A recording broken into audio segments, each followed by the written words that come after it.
Why, hello there, future entrepreneur. Congratulations on purchasing the Start Your Own Freddy Fazbear's Pizzeria Location Kit, 1993 edition. I am your friendly company representative. I am not a child murderer.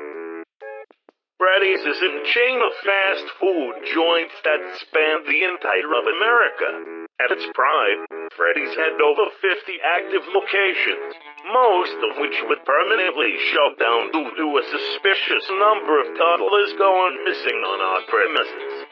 How crazy is that? I'm sure glad that I've had nothing to do with any of that. You, good sir, are a young visionary who bought the Freddy's merchandising kit for a hefty fee of $12.50. The first step of setting up a successful Freddy's pizza joint is to choose a suitable location. And not just any cardboard box will do.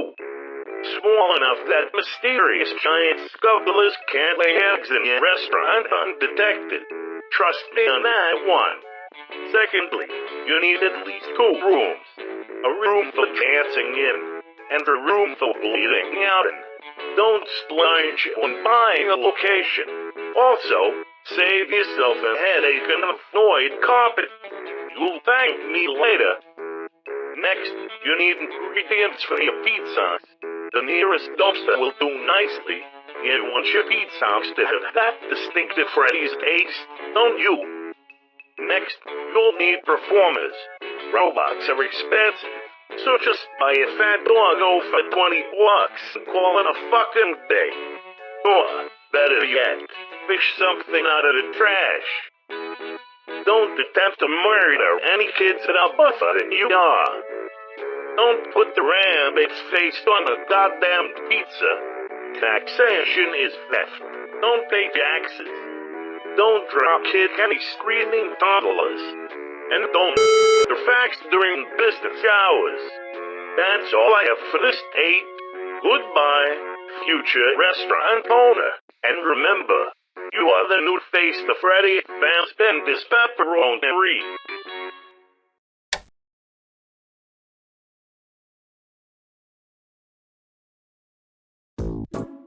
Why, hello there, future business owner. Welcome to your new Freddy's location. Like all Freddy's locations, it's probably a complete dump. What? Rest assured, with enough business-savvy antics, you'll be able to afford running water in no time. You Freddy's issued camera panel should now be sent to your restaurant's current layout. The pressing is imminent. Most beginning Freddy's locations have at least 2 rooms, a dining area, and a safe room. This is your dining area. If you were lucky, you had enough money left over after buying the place to afford tables. What kind of lucky fellow would choose to start up at Freddy's location A? Don't worry, with time, you can upgrade everything from the floors, to the walls, to the moss on the walls. Dream big, think of better moss.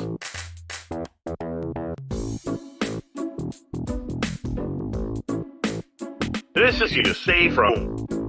It's an off-camera room where employees can smoke, complain about you without getting fired, and put on horrendous mascot costumes. Springboard suits are hard to come by these days. So, you're probably gonna be serving birthday cake in a bear onesie for a while.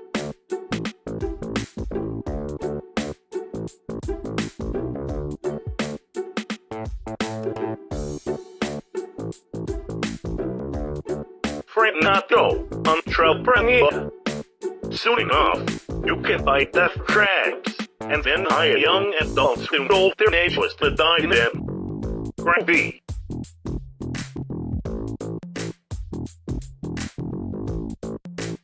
Now, let's talk paperwork. Sign all of it right now, or put it in it, and sign it all later, at your leisure.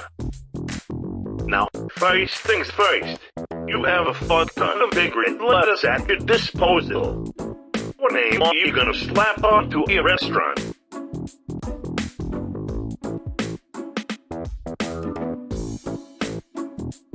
Good choice, I'm guessing.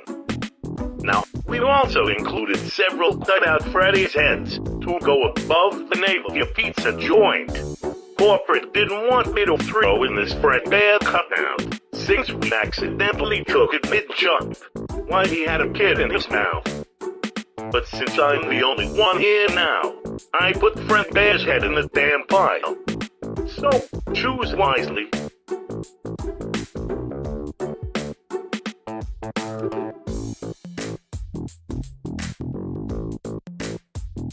You just made a partially irrelevant choice. With all of that out of the way, it's time to go outside, put up your tacky bear head, and call this place open. Goodbye, and remember, you are the face of Freddy Fazbear's Pepperoni.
Hello, this is the Los Angeles Police Department.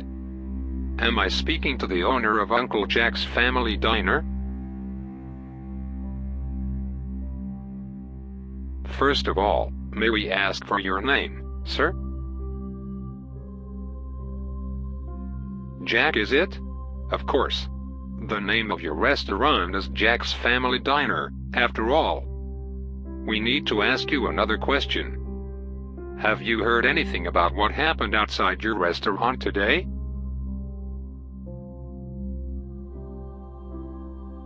Basically, a child named Jacob Adams got abducted outside the new Freddy's location at around 5 p.m.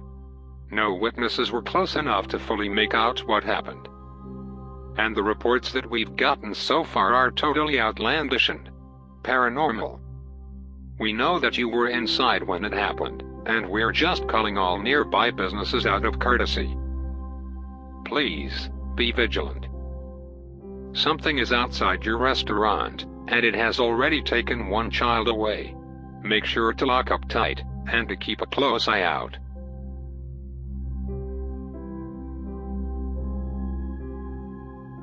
Good night, Jack.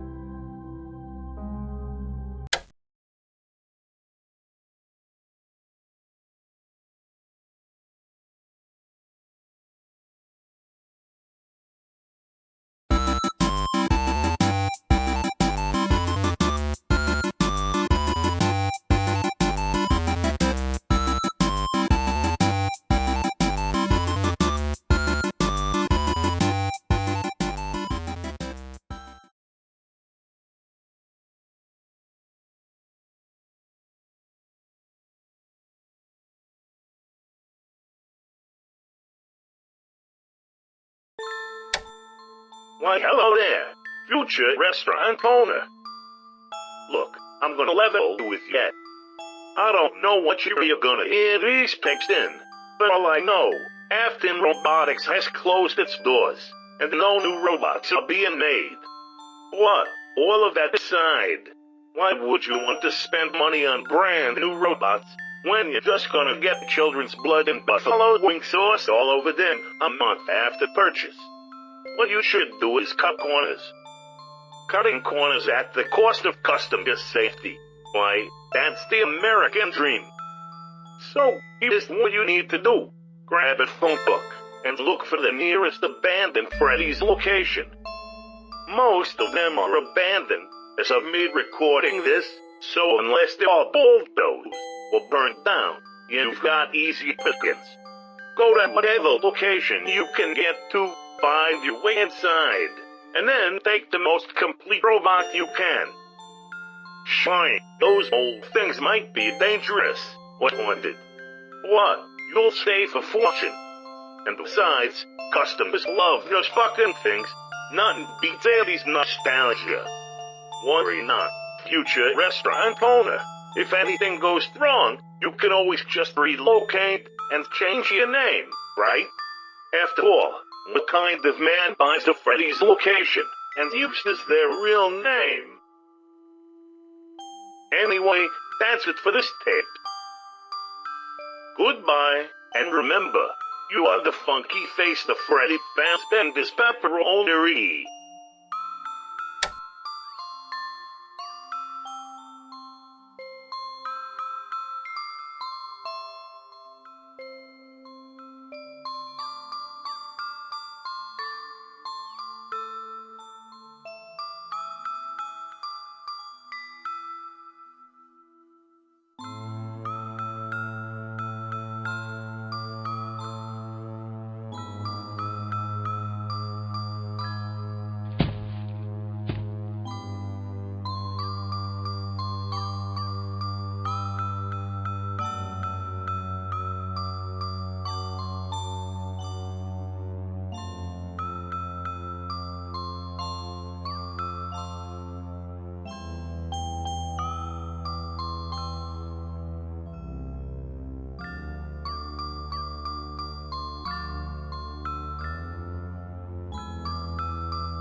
Oh, sport.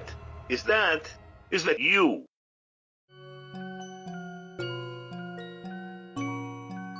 That's no way to greet an old friend.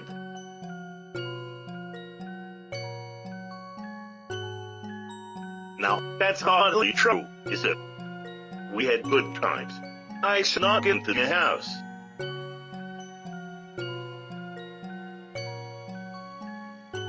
You know, old sport, I never thought I'd see you here. Since you saw this end, all.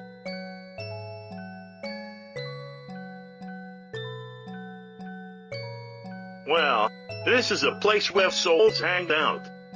And well, you know.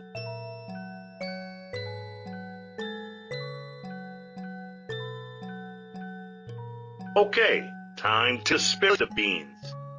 Right now, we're standing in the realm known as the flip side.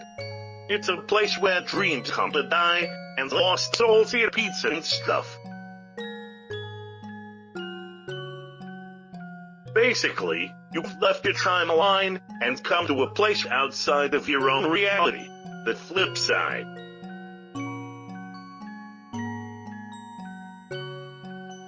The flip side, as it is currently known, is a place where lost souls retreat to.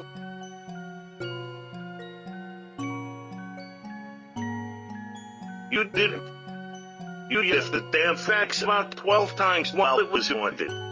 Please tell me that you didn't actually think that a sentient child's mind was inside that fax while you were doing the do.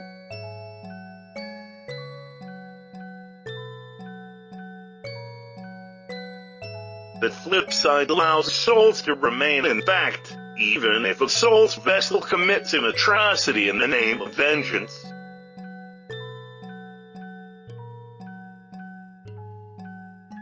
Okay, stuffing night guards into suits, buying other kids, being called fairy brother blue testicle by workers. That's too much for a child's mind to bear. Over time, souls tend to retreat to the flip side. And as a result, their vessels become more bearable, which is why I'm here.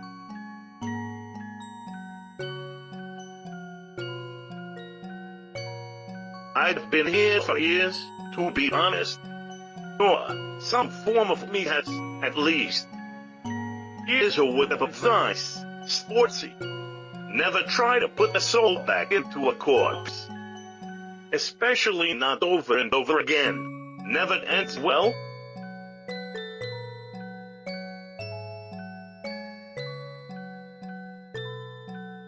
For the longest time, I always wondered, why don't all ghosts do this? I know now. Years and years of clinging onto my own dead body has caused my soul to rot and tear itself apart. The more reasonable side of me has retreated here.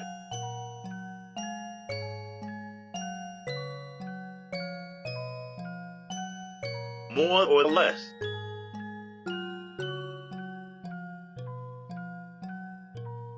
I have no clue where my feral side has got up to. It's still out there, I bet. It usually comes back. It always does.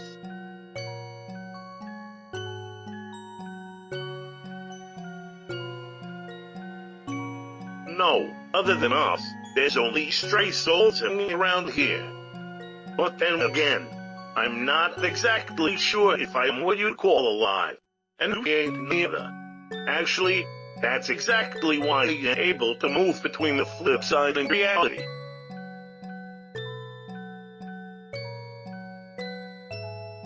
The flip side is a place for souls to physically move around.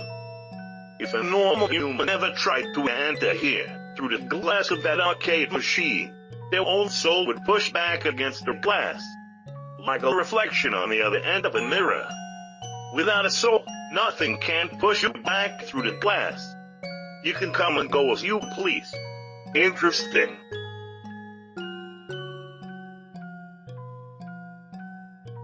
I haven't really kept up to date on what's going on in reality.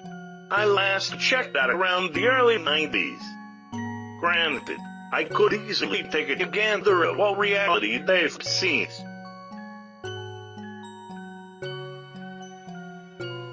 Let me check.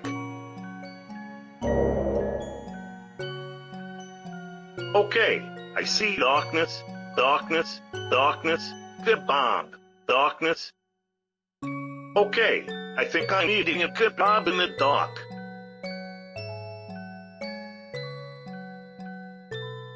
You know, it's actually quite fortunate that you decided to come here tonight.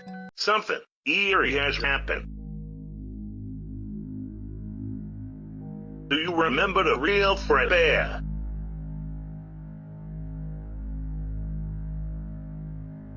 Good, good. Anyway, he went fucking AWOL.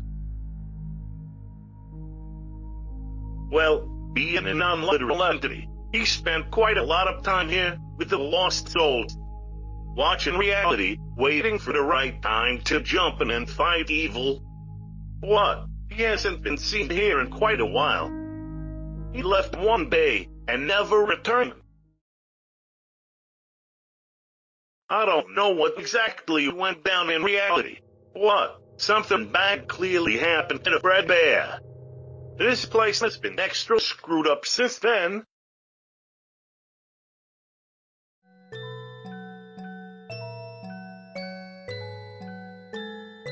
I've tuned about 335 guitars, made a few dozen pizzas, rugby tackled most of the robots at least once. I'm just really bored, to be honest. Say, if you're going, perhaps I could join you. I could use a friend here. You think you can survive here alone? You don't even know where you are.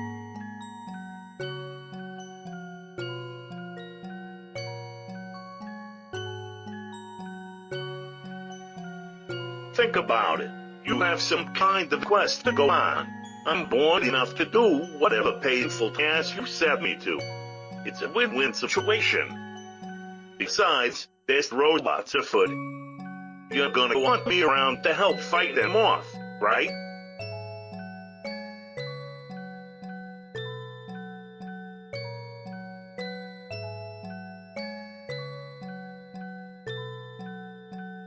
Oh, this is gonna be so much fun.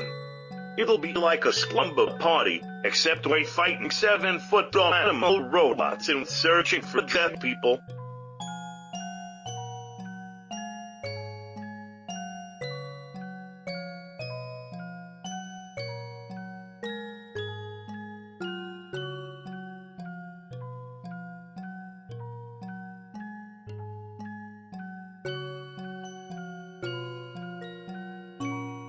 I swear, I see this cabin in every location I work at. Why does it look like that? Actually, on second thought, I see it in every location you work at.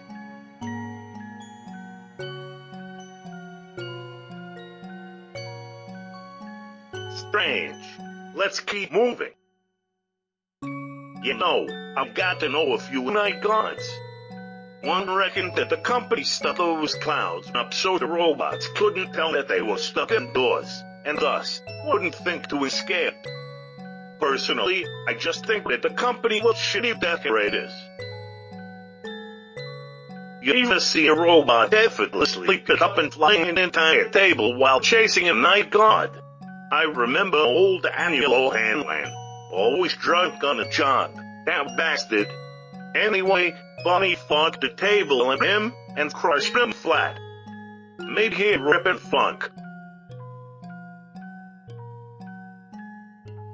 Freddy's was always tappy, wall pizza. One time, Freddy's tried to have flavored wall decorations, after the boss saw that Willy Wonka movie.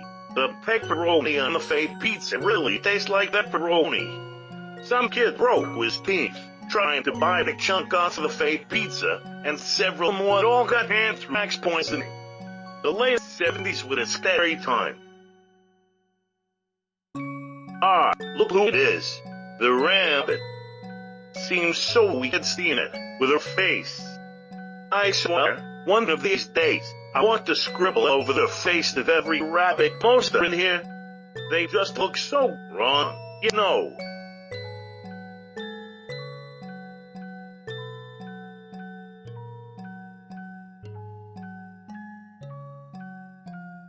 Wait, I only remember seeing you at 2 locations where Ronnie was a no-face chump. Where was the trade?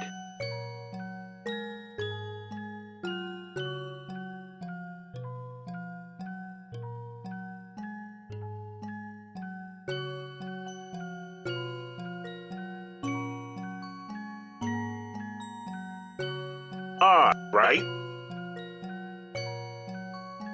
Did I work there?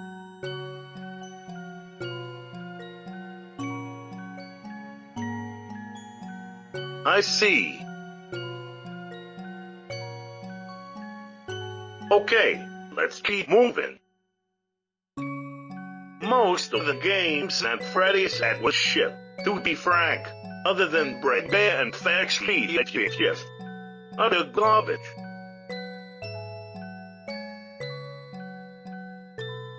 Yeah, what is it?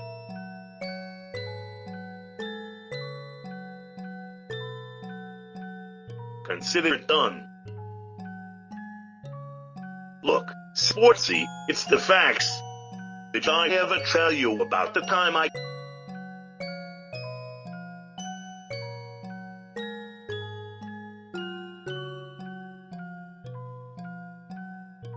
You're no fun. Fredbear. You know, after the company bought the Fredbear character from us in 1983, I decided to invent this little fella as a way to antagonize them. My own C. Even snuck these cabinets into their arcades. Only never figured out how to deactivate them. So he just put passive-aggressive messages into the game. Good times. I swear, so many damn kids drew that fucking fax. Kids are simple creatures. They're like damn robots, edgy, and would raise a sharp teeth. Utter garbage. There's the bear himself. I swear, Freddy's only invented him so they could have a bear that could compete with our Fredbear.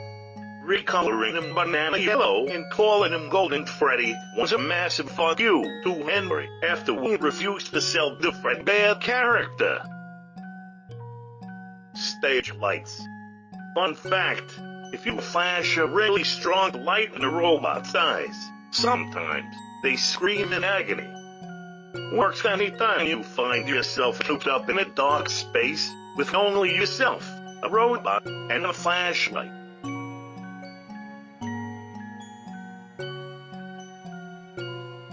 I think this one was a dunk, if I recall correctly.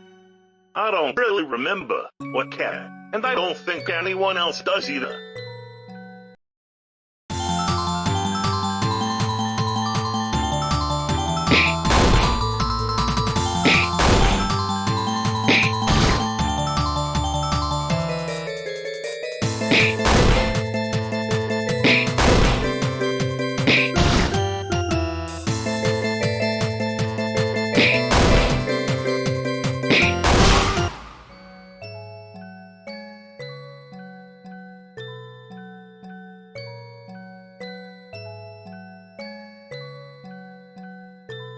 Okay, I just remembered.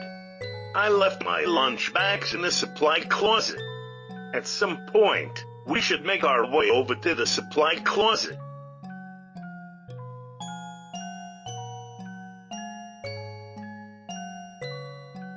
Let's just keep moving to the right, and hope we'll eventually hit it.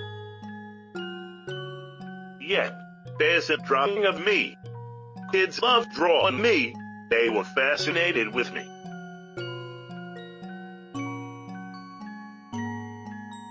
How many eggplant men have you seen in your lifetime?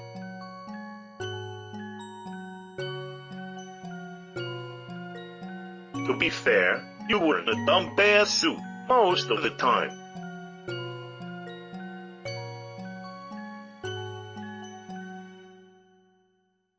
Well, you're just a scary fuck then. Oh, don't be jealous.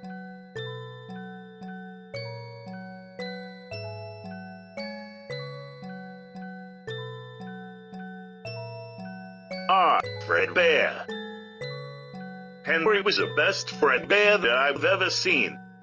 He did invent the character. After all, I'm sure he saw the character as a part of himself. See, that's what I find strange.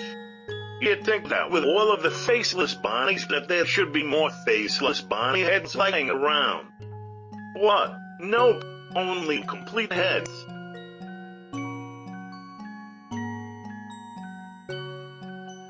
That she can. Sportsy. That she can.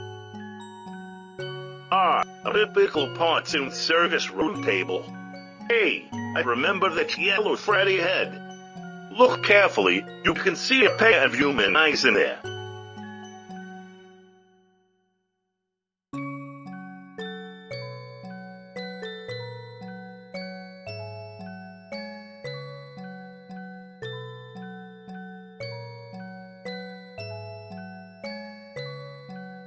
Would you look at that? We're in a women's restroom. How naughty. I heard a company rumor that one of those Freddy stalls had a hold on old kingdom inside it.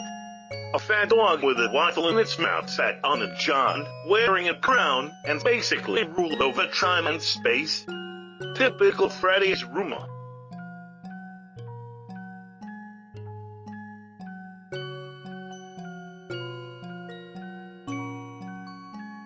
Hey, Sportsy, how do you like your pizza?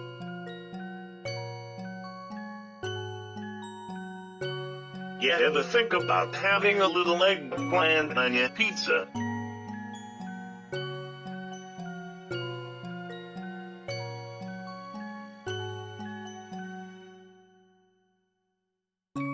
Hey, Sportsy.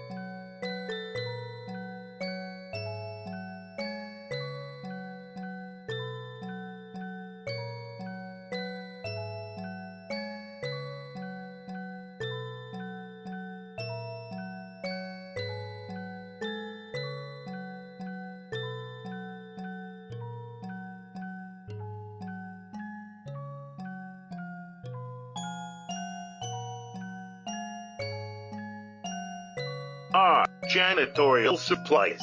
Remember Jimbo? Yeah, good times.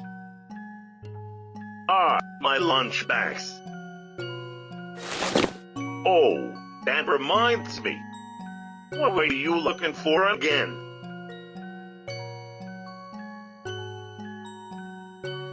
Oh, right, that.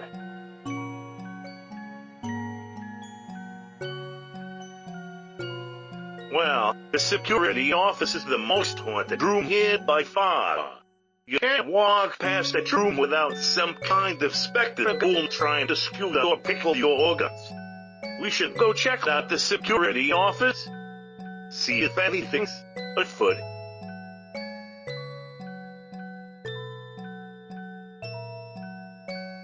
Coolio, let's get moving.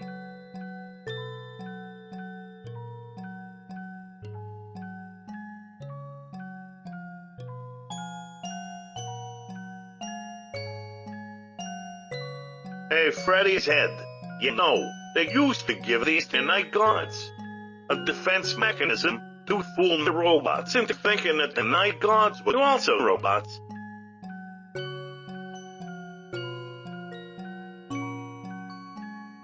Those robots are like dumb funk animals, old sport.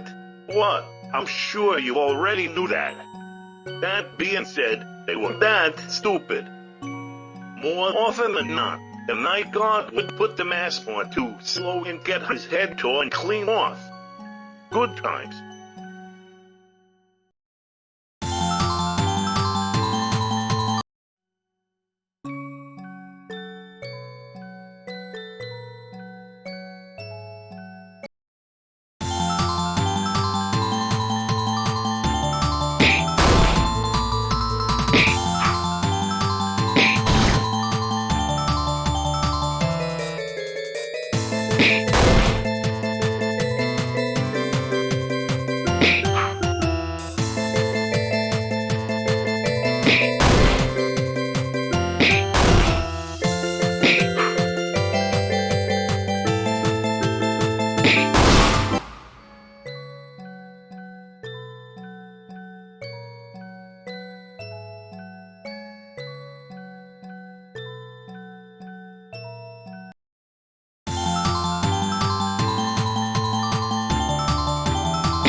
Okay, it's office time. Sportsy.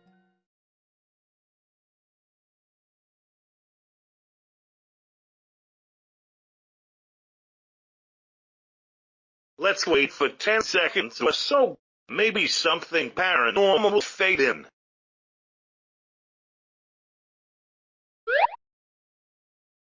There you have it, old sport. Something paranormal.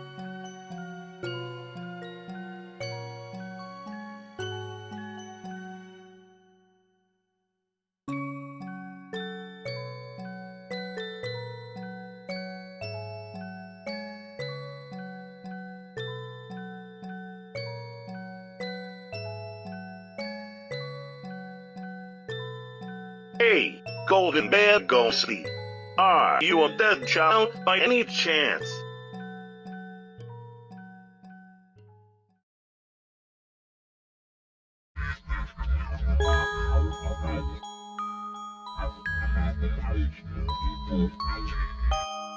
Me?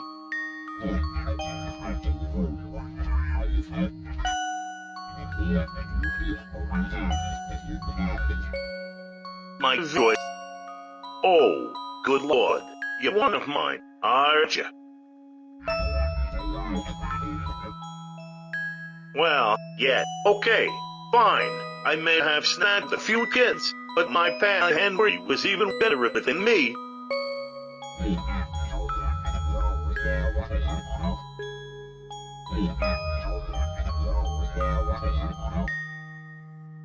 Oh, no, that's not Henry.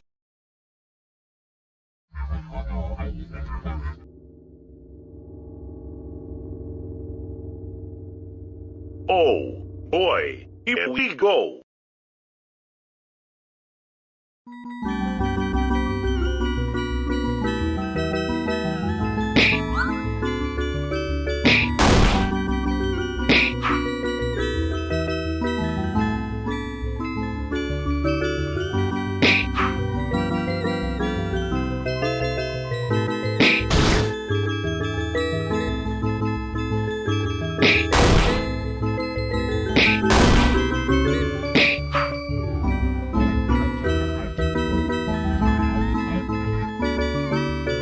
I fully intend to do exactly that.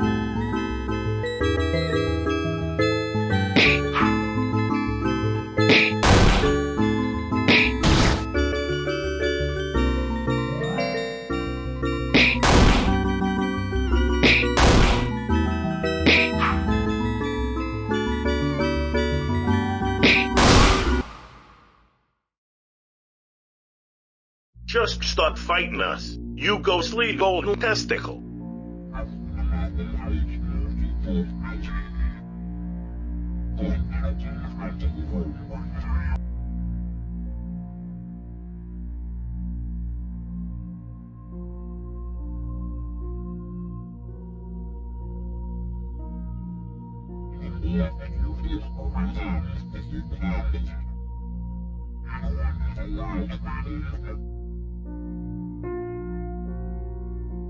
You saw Sportsy on the news.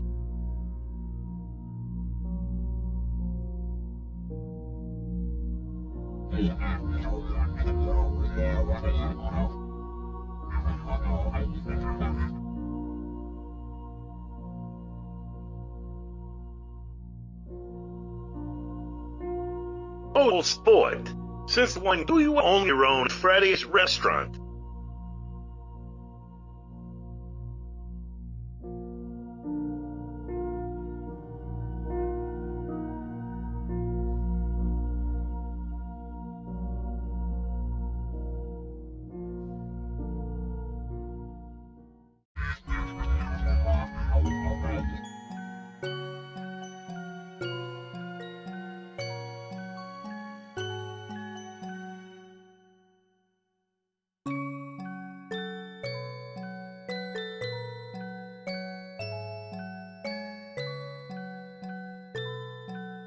Wait, that can't be right.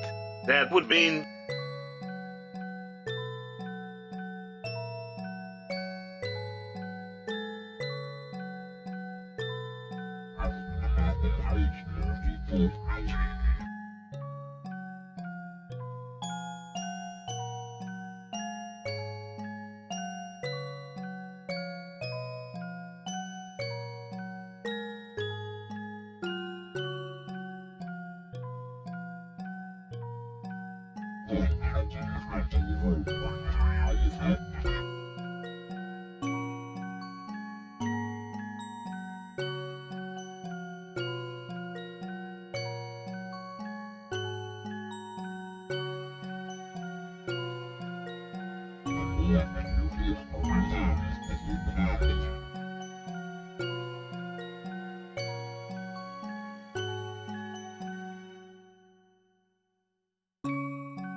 So, that's what freeing a lost soul feels like. Oh, it feels kinda nice.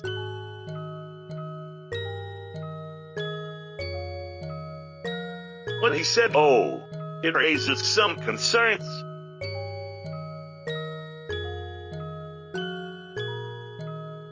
Well, about some of the stuff Henry told me. These kids are just like you, Willie. They don't have good homes or families like we do. Look at how happy they are here. Don't you want them to experience this forever?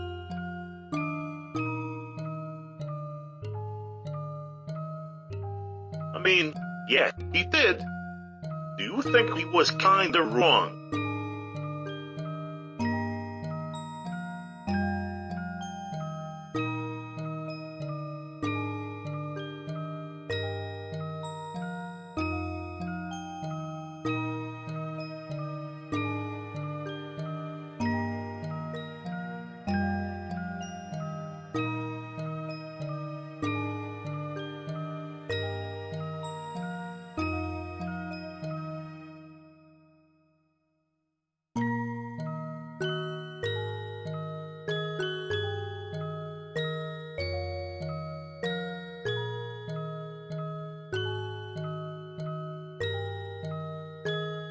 What are you saying?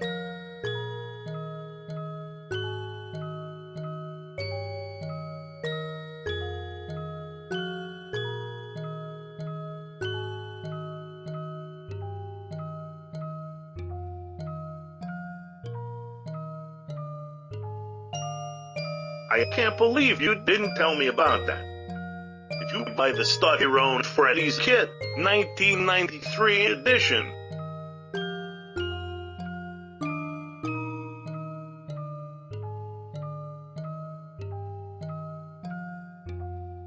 I see. Did they say that your restaurant was named Uncle Jack's Family Diner? No idea who Uncle Jack is, but I think it's really cute that you named your restaurant after mine. Out of curiosity, whose head did I stick up on the side? Good choice. That one's my favorite. Everyone was long gone by the time I was making the kiddo, so I threw it in without permission. Company scandals be damned. I love that jumpy funk. Henry really knew how to design a deadly lonely jaw. Oh, by the way, I'm just warning you. Those tapes get a little strange later on. I might have lost my mind while recording those.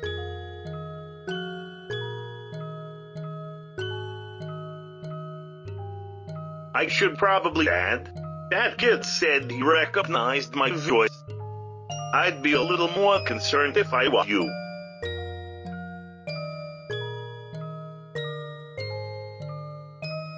No, you don't get it. The reasonable part of my soul is here. What? The feral side is still out there. If that kid recognized my voice, Reality Dave is still lurking around.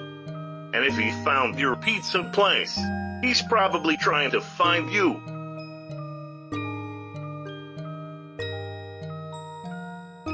Good, good. So, what's next for us?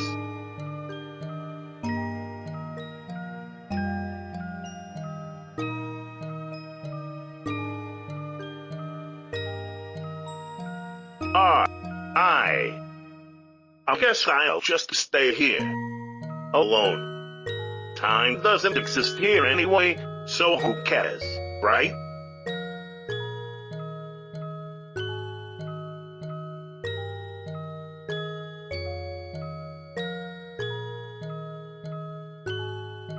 You will.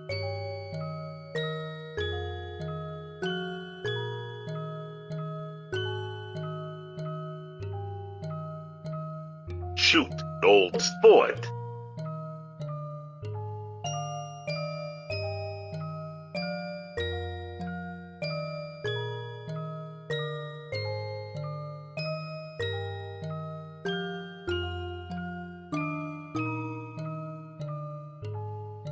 I sure can, Sportsy.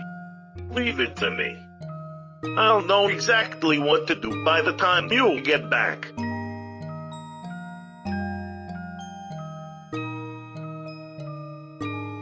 That's me, Useful Dave.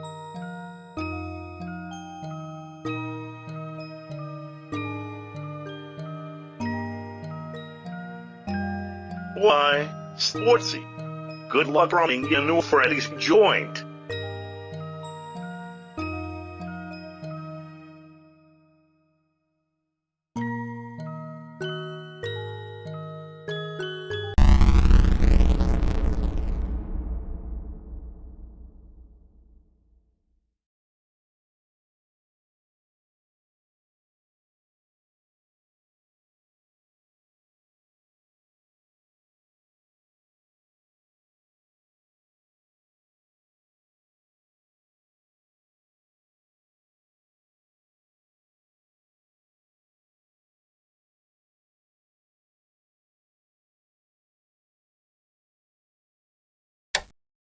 Why, hello there. Welcome back to the Start Your Own Freddy Advanced Bender's Pizza Kit 1993 edition.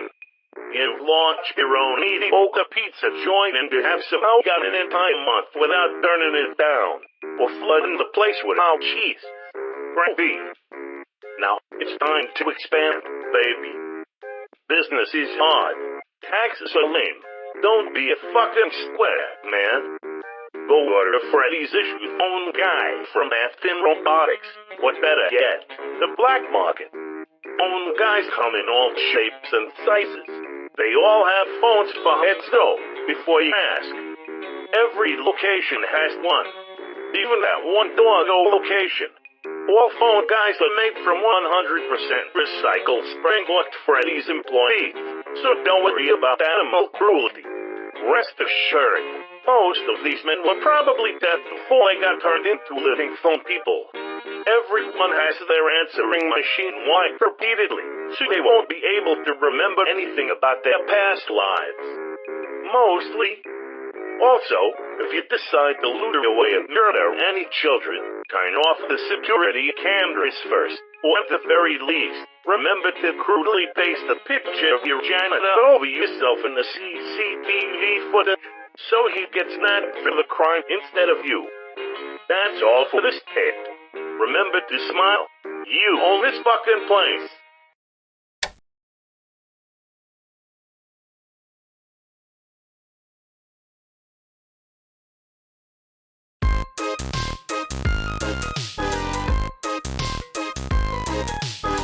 Hello? Hello?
Hello?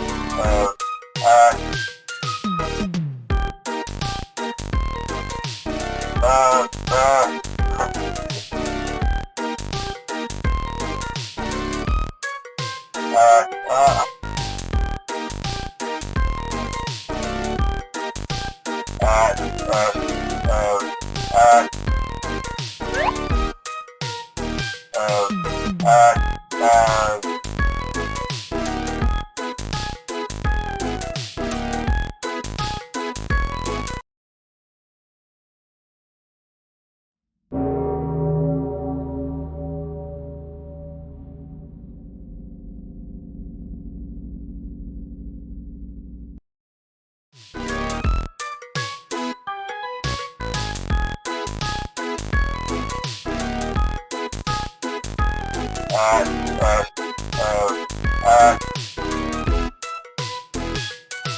Hello, hello?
So, about the sprinkler training tapes, I sort of misplaced them into a large fire. Worry not though, our entrepreneur. You can always record your own. I'm sure you know what you're doing. If you don't, and a few employees get broken, who cares? Just buy some new employees. Ciao.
hello. Hello.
Hello, hello.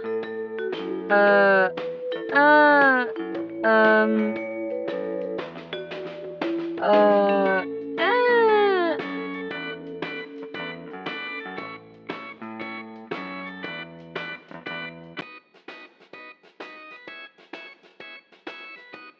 Sure, Shug. What's up?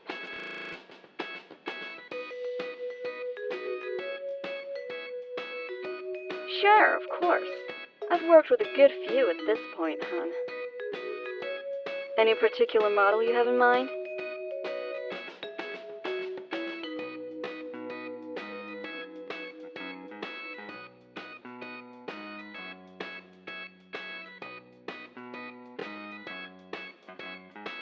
Harry.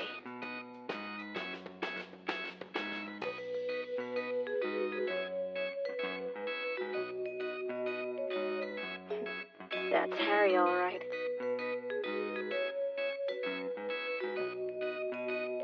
Because, Sugar, that was his alive name. All phonies have alive names. You think I was born a Scotty? My name was Rebecca. I was a hairstylist before I was a phone gal. We all had other lives before this, the length and quality of which varied.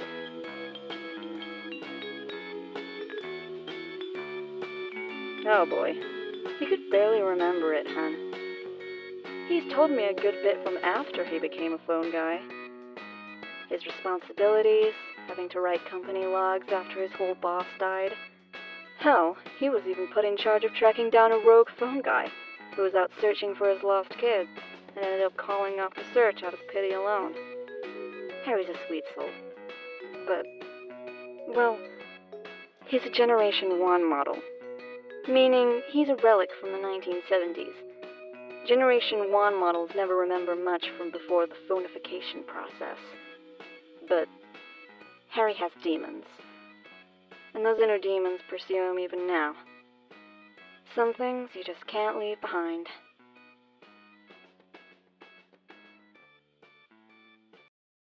Harry was a young man when he had his accident. I always found that particularly tragic. He fought in Vietnam, you know. I can only imagine how many death-defying situations he came out of in those jungles. Only to die in a bear suit. It's so ridiculous that I feel angry just thinking about it. I sure hope he doesn't feel the same way. It's honestly pretty hard to think about. He was still barely old enough to fend for himself, even after he got home from the war. Got a part-time job at the local Freddy's joint, ended up excelling at his career. He survived a war and lived a soldier's life. Order and routine came naturally to him. But then, well, I needn't gossip. Well, you know, usually in a lot of cases, phone guys tend to remember their past lives and try to find their old families. But in this case, the opposite happened.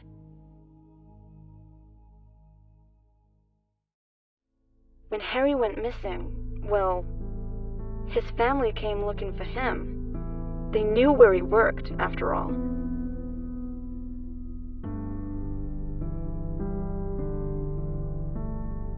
Even with his ridiculous phone head, his mom recognized him instantly. Mother's intuition, I guess. Ran over to him. "Harry, we've been worried sick about you. Take that dumb phone hat off and come home." He had no idea who they were. His mother looked into his eyes, or lack thereof, I suppose, and said his name over and over. He didn't recognize them. He couldn't recognize them. Harry's manager came in at that point. An older model, a guy named Abel. One of the original 5 managers. A real bastard of a boss. He was the second model of phone guy, and it shows. God, he was barely a human at all. When he died in a shooting, Harry took over writing company logs for Fassbender Entertainment. Which is why he ended up at the factory with me, since it's basically Fassbender HQ. Sorry, off topic. Anyway, he kicked them off premises and had them removed by police for harassing his staff. Harry just stood there while his own mother was dragged off premises, calling out to him by name. Harry never really opened up much while I knew him, as close as we were. He broke down only once, and when he did, he told me that.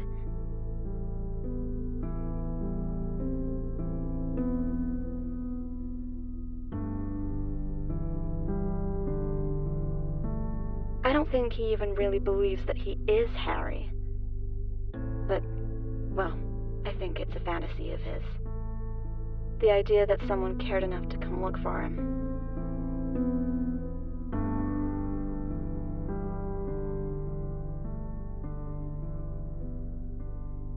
It's no problem.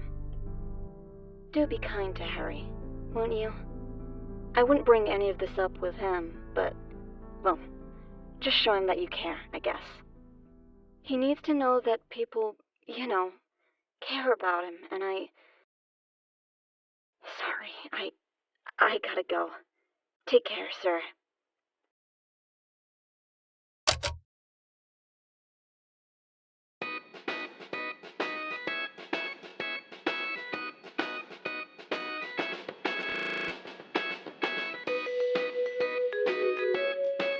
Hello?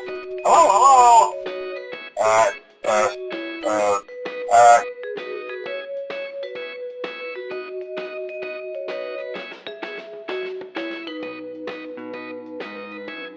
uh, uh, uh, uh, uh,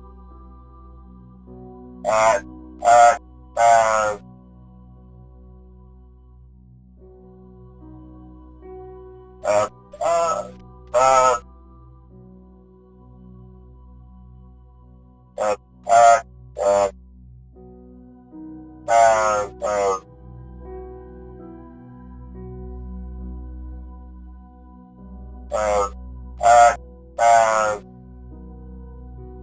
uh, uh, uh,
old friend.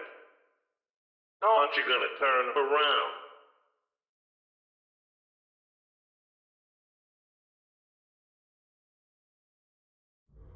Look who it is. Sportsy. I knew you'd come back. I knew I could find you. Sportsy,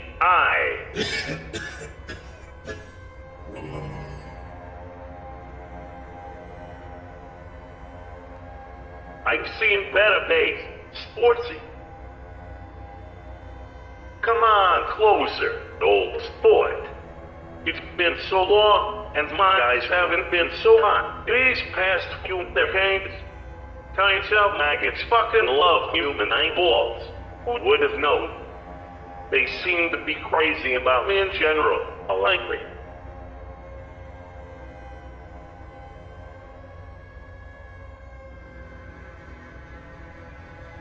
This is my home, Sportsy. It's where I died for the last time. It's my tube, and my back was bad. Don't mind the facts. You can't steal food anymore, since I tore off his lamp.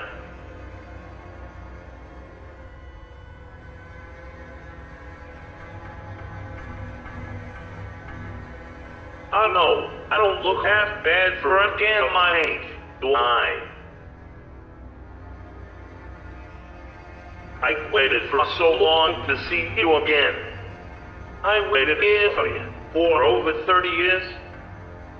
They sealed me in a dark room over 30 years ago. Thought they could just sort up their problems.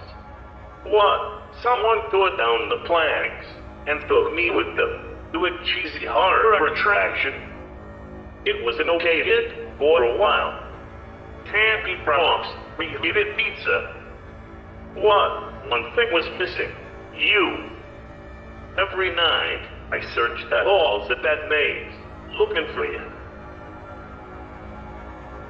Being led around by the whole lash of that plastic balloon Kremlin. I thought you had to come back eventually, right? You always come back.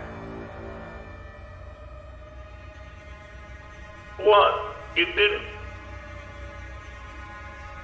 Eventually, the place caught on fire for no fucking reason and burned down. They sold pieces away at an auction, but couldn't find a home for me. How familiar. So, I found my home. I spent 30 years in that safe room, without a speck of light near me. I thought Sportsy would have busted me out by now. He must have finally kicked the bucket for good. But then, what do I read in the paper? The new Freddy Advanced End is now open for business. It had to be you. You had come back and called me to you. You always come back. I knew you wouldn't leave me. Let's go home, Sportsy. Yes, take me home to your pizza joint. Take me to Freddy's. I can help you run the show. Hide bodies, eat your backs. See, I'm useful. It'll be just like old times. Take me with you.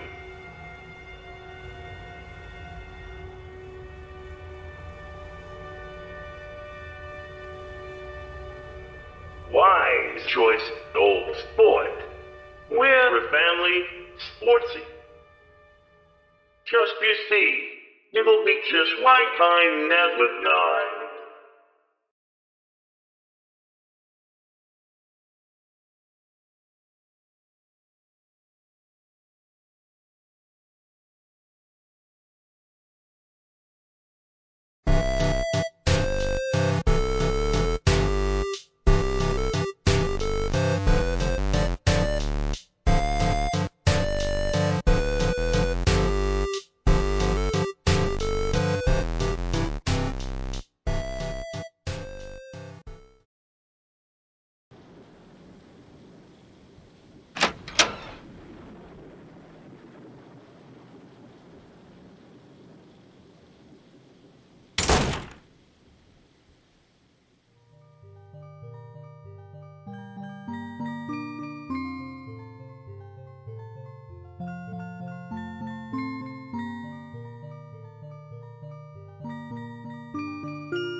Sportsy, you came back.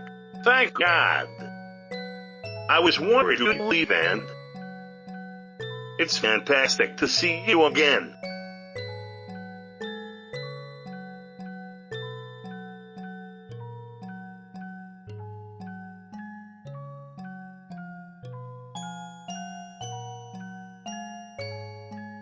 Oh, don't worry, Sportsy. I didn't forget. I found us a real good lead. A Spectre lead, if you will. Yeah, I ended up remembering something quite interesting. You remember that horrifying fucking puppet that Freddy Fazbear's kept in that damn music box, right?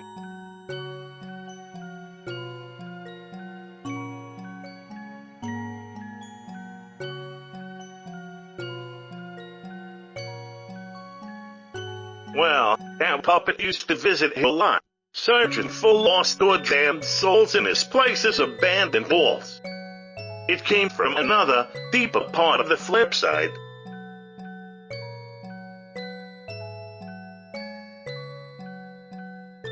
You didn't think that this was it, did you? This place only covers like 3 old Freddy's locations. The flip side, much like the surface of the earth, where an onion is layered, the deeper you go. Well, I tend to stay as close to reality as I can for a reason. It's been so long since I've seen that puppet, or ventured beyond this part of the flip side.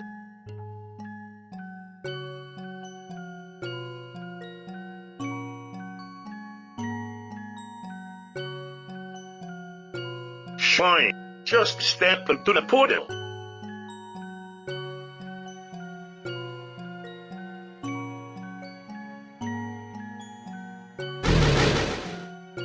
Why, that one, of course, old sport.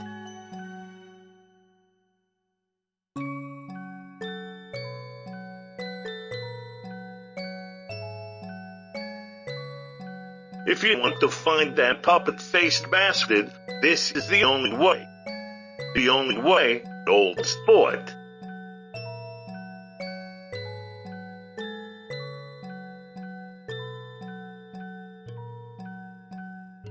Ladies first, Sportsy.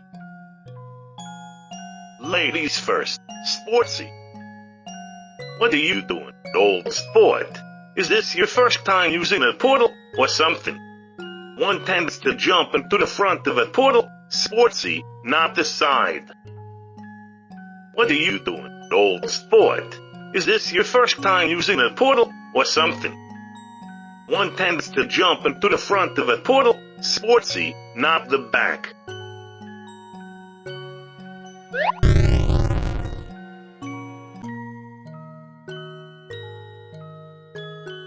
We've arrived. Feast your eyes, Sportsy.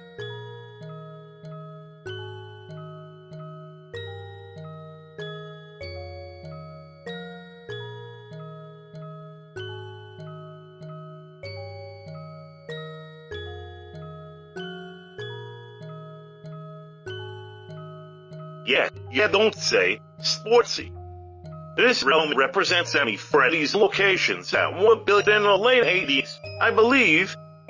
So, plastic robots could be lurking around anywhere, and you know as well as I do that just one's bite.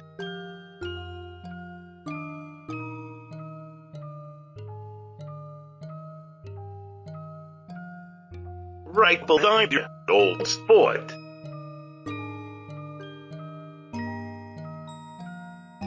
The hallmark Freddy's party room table. You know, bleach is expensive. A bit of bleach overwear and night guard bite. A little bleach overwear toy Freddy, a bit of toddler. It adds up. Freddy's found a cheap way around ever-increasing bleach prices, and bought gallons upon gallons of blue rubbing alcohol.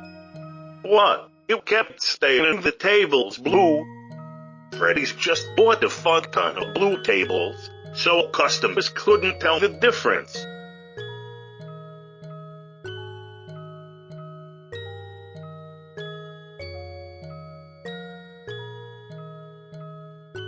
the plastic bear. They had to stop manufacturing this one due to the shins constantly breaking apart. They were poorly made shins, mind you. Those little brats just kept going straight for the shins every goddamn time. Lord, if you think the trash pile was tedious to keep repairing, at least the kids called it quits on that one's limbs and kept the shins relatively intact. The company never really fully faced the wall pizza out. Part of me wonders if it was so the robots wouldn't forget where they were and stop talking about pizza. If Toy Freddy had talked about drinking soda, oil, and bleach during the shows, that wouldn't have ended badly.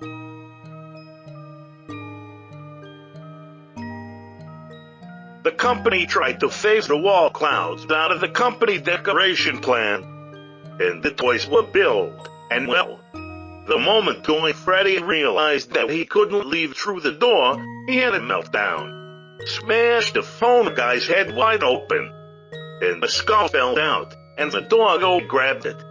Carried its skull around for a month for customers to see. So, the company put these clouds back up, since Toy Freddy is a dumbo. He actually believed that he was outside, somehow. Bless his bare heart.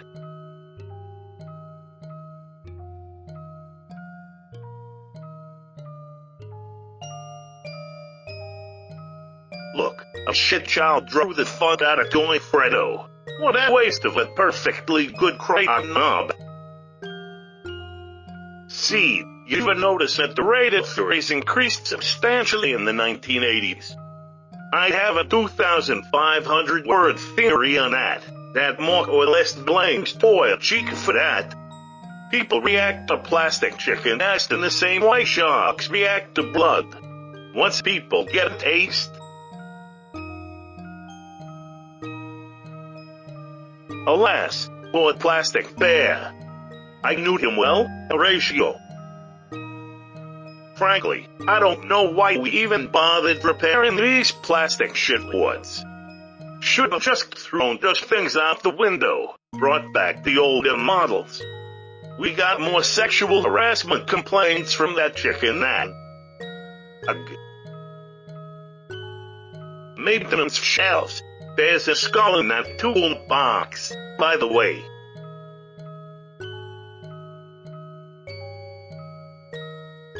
Open it, then take a peek inside.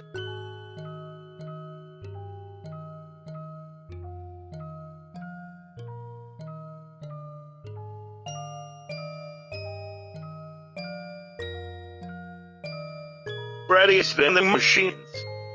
These things were fairly decent back in the late 70s. You could get an array of overpriced junk food from any machine. And that health wave hit America. Long story short, they took powdered donuts out of the machine, and I lit one of these babies on fire. When that didn't work, I tried dismantling Funtime Faxi over and over again. I don't think they ever connected that the two events were related, to be frank.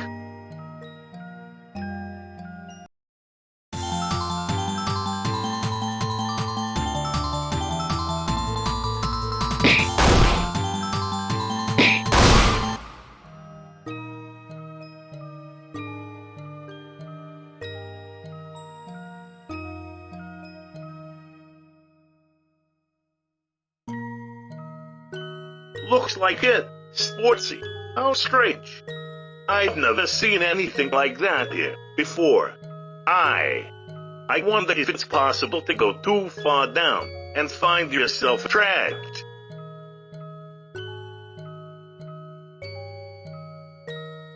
Worry not, Sporthole. I happen to vaguely recall the location of it once and used the release button. I'm sure the closed blaster and the button are hooked up to one another. We press the button, up that fucker comes.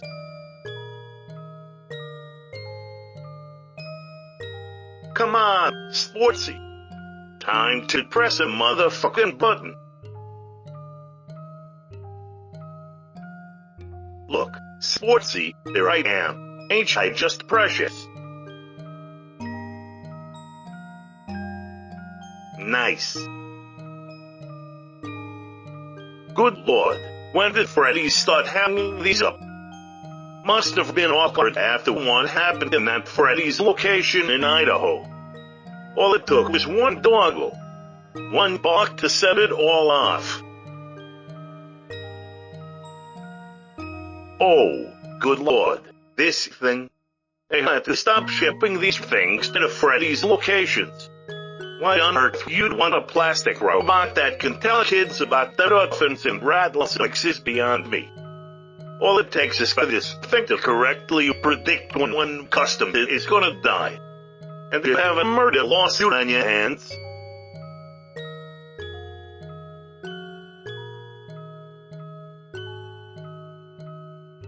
I hate this one. End of story. What a miserable looking barbie. At least 3 customers have given birth in these things. Child murders aside, Freddy's was an incredibly fucking cursed place. I don't think any location had a fully intact Funtime Faxi model, aside from the fax bugger. Oh, right, allow me explain. Don't tell anyone, but I may have gone a little mad at one point. Built an underground bugger, filled with clown-themed hyper-advanced robots built to abduct kids. Good times. Clank. That ought to do it, alright? Come on, I've just realized the perfect place to check.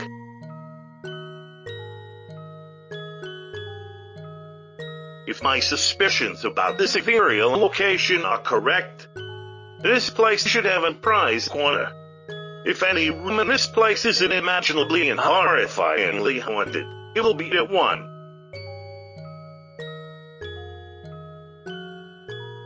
Oh, please, that's where Matt worked. Even the spirit world respects how creepy the fucking virgin was.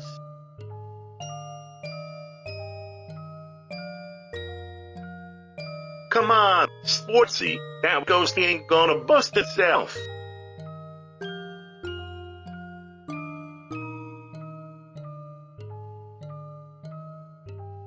Ah, your typical Freddy's poor release button. You'd be surprised just how useful a metal blast door is when you've got a deranged fox robot sprinting towards you. And by extension, your frontal lobe.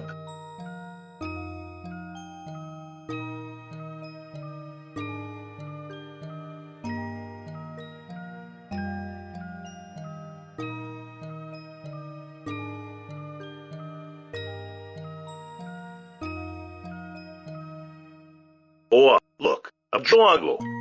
How cute. He thinks it's a drawing.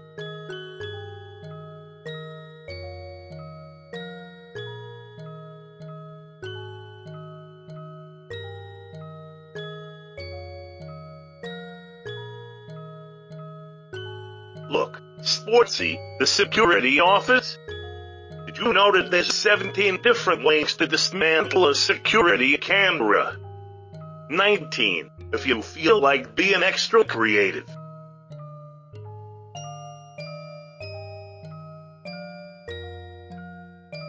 Alas, my downfall was my tendency to leave buffalo wing remnants at the scene of the crime.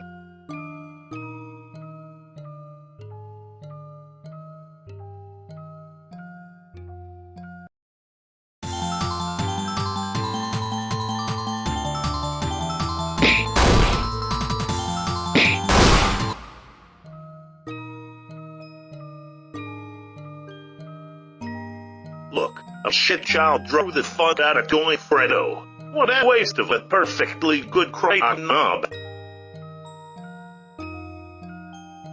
God, what the fuck is this thing? Sportsy, I know we murdered plenty of children together, but this thing is single-handedly more horrifying than any crime I've ever committed.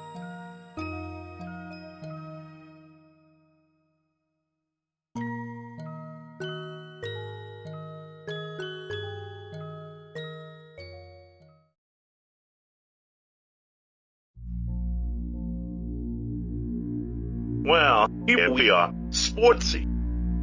The prize corner. Look at that counter, in all of its horrifying hauntedness.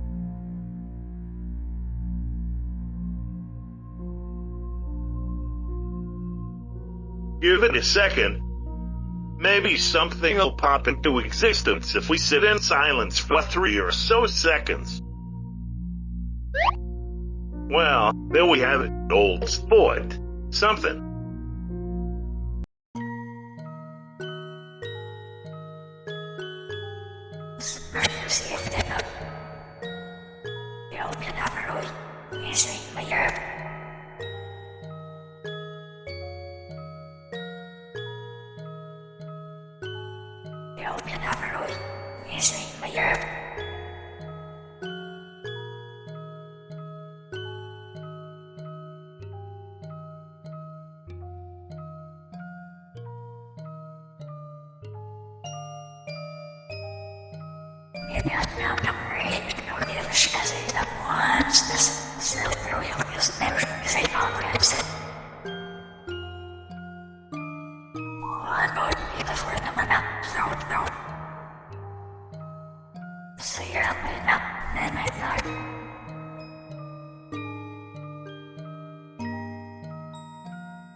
Wait, hold on a second, Sportsy.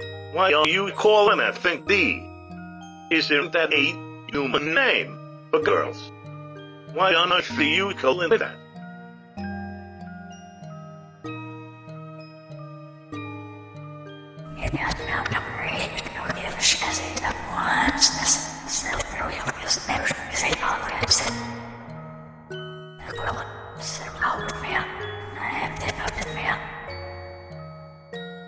In the flesh, or whatever the scaly hide covering my body is made out of.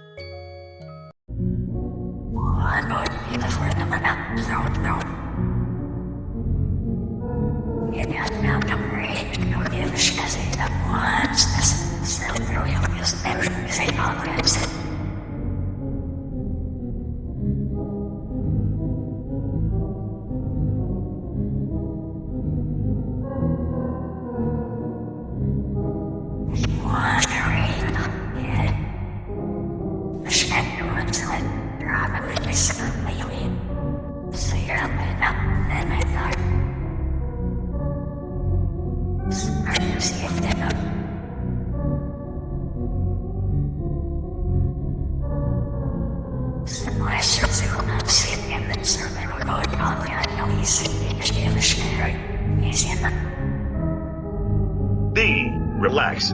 I've learned my lesson in junk.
I'm aiming for this thing some fucking noodle lives.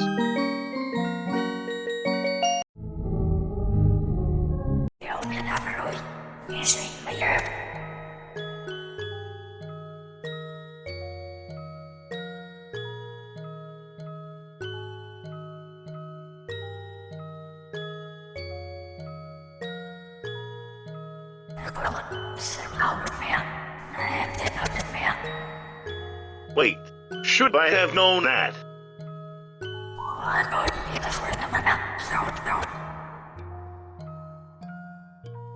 Wait, hang on a second, younger girl. The one Henry took away from.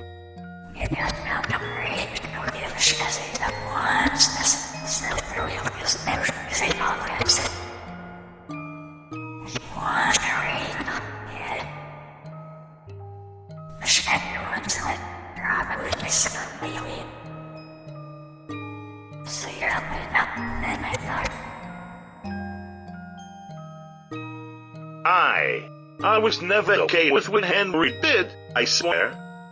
I tried to talk him out of it.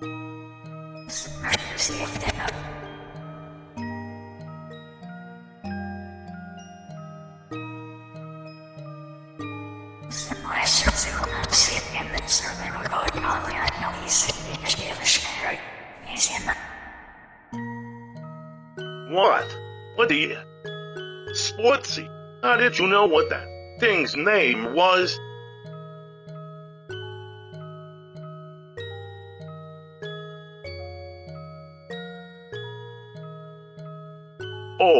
Oh, no, I had no.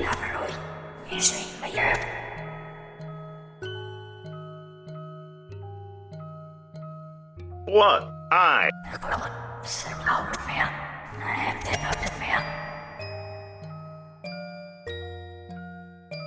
What?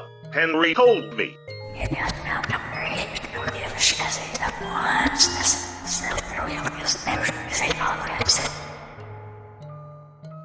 I was doing you a favor.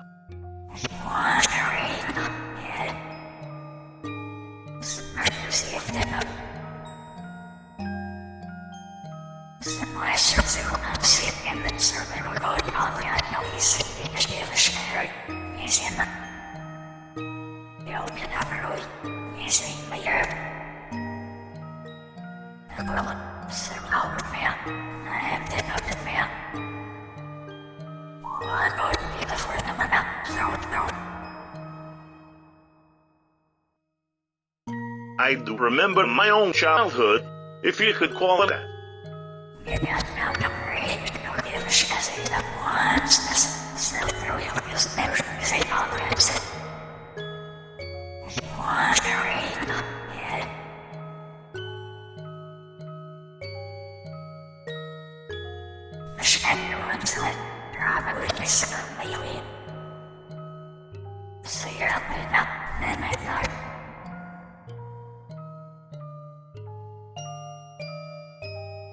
I'm sorry to hear that. I take it Jack is Sportsy's true name, then.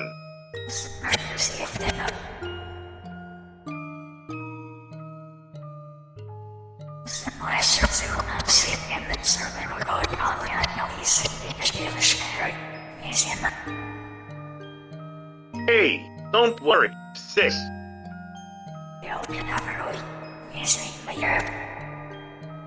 I know how you feel. I never had any parents either.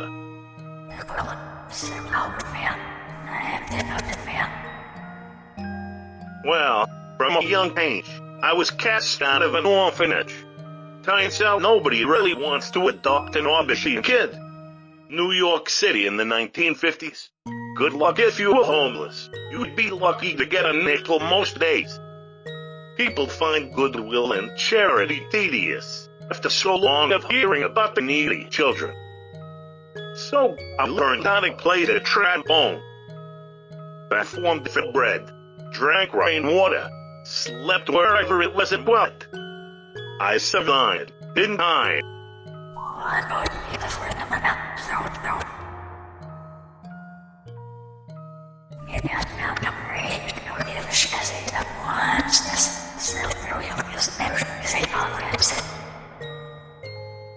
Well, I ran away from home. Went rogue, traveled for a while through upstate New York.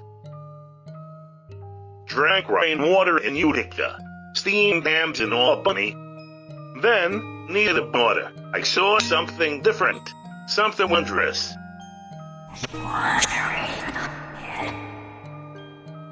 Dr. Miller's Fantastical Circus, where fantasy is made real and life has meaning. A local traveling circus starting right on its way to Vegas.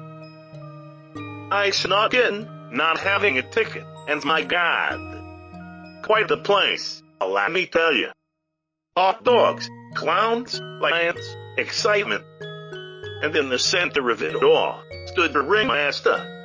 A stout fella, pink complexion, in a pinstripe outfit, with his signature hat and bow tie. He was Dr. Henry Miller. I was standing in his circus. He thanked everyone for coming down, and welcomed us to his show. Promised to show us earth-shattering illusions. He guaranteed to prove that the impossible was possible, or your money back. Granted, I snuck in, but I was intrigued by the claim nonetheless. And boy, did he make the impossible possible. Cannons fired on instinct, as if they were sentient. Trapeze artists levitated from bar to bar.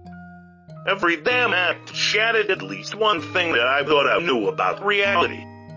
The circus itself traveled west, and then south, hitting several stops in the Midwest. I followed the circus around, getting a good view of the show most nights, and every single show was incredible. Henry even had a clown persona that he'd done occasionally, got on really well with kids. That guy knew how to act.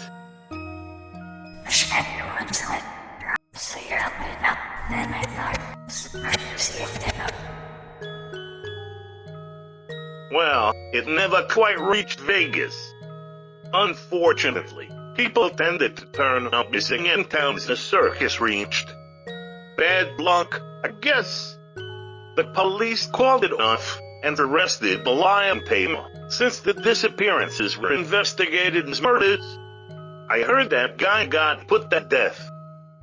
Serves him right, ruining Henry's circus, filthy drunk.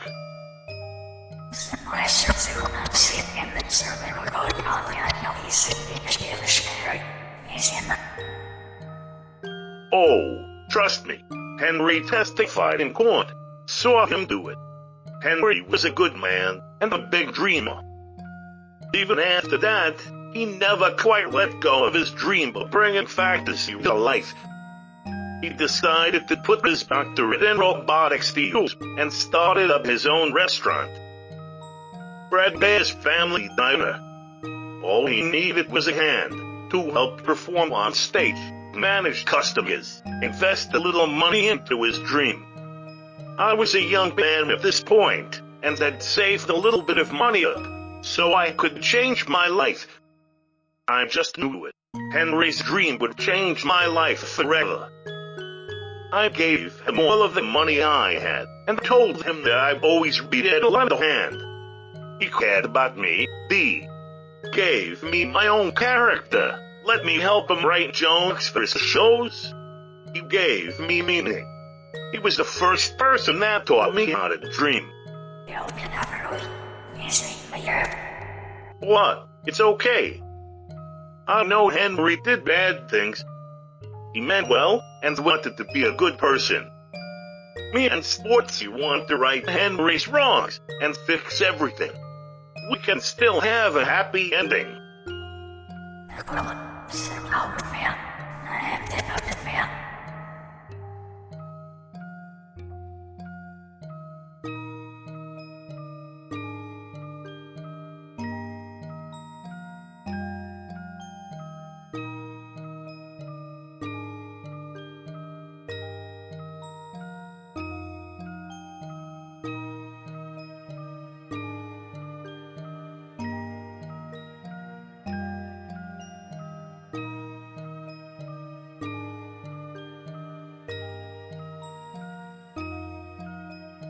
See, I'm useful.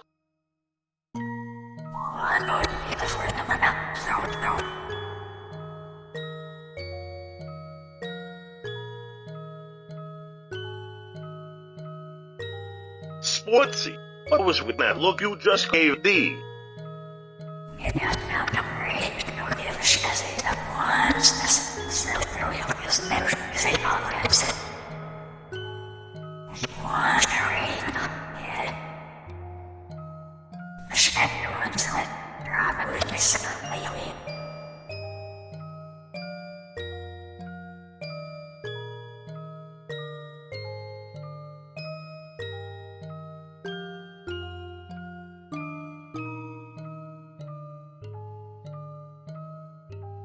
What is it, old sport?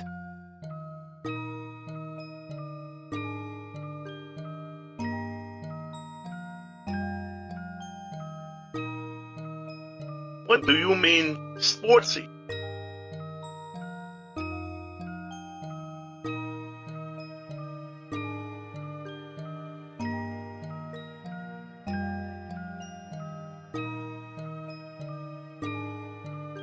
My God, that's incredibly concerning.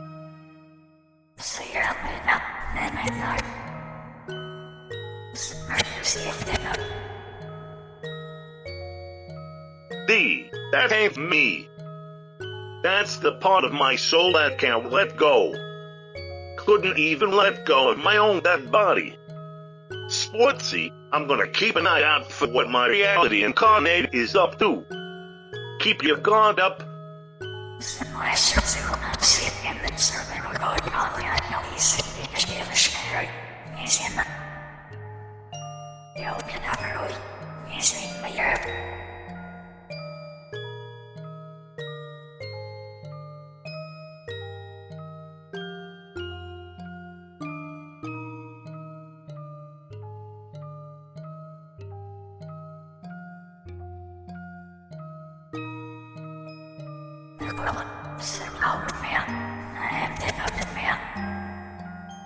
Why, Sportsy, don't leave me alone with her for more than a month, or she'll start getting ideas.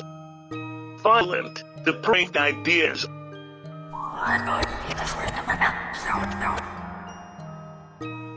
Oh, please, if I had 1 foot long noodle lips, I'd do some.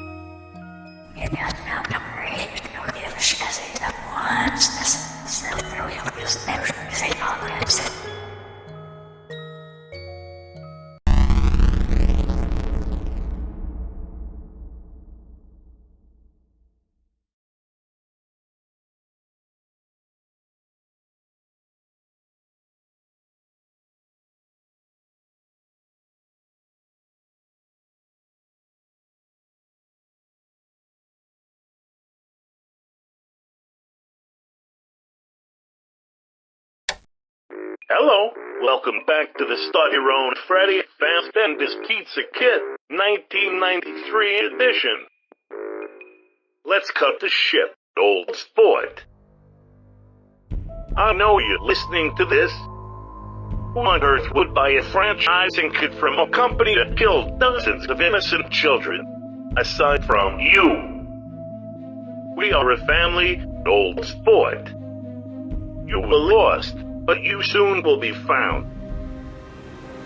I'm going to come find you, old sport. I'm going to come find you.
Hello, Jack.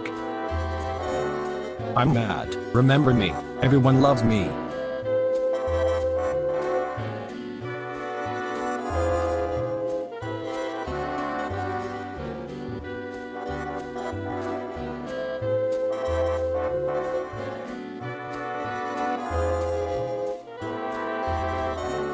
You also look the exact same as you did 35 years ago, minus the suit that you're wearing now.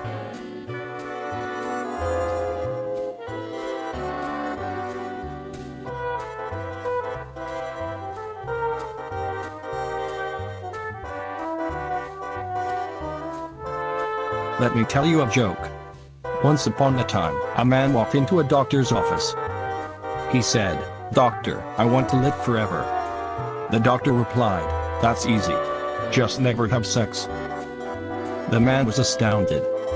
"Will I really live forever if I remain completely abstinent?" asked the man. "No," replied the doctor, "but it'll sure feel like it."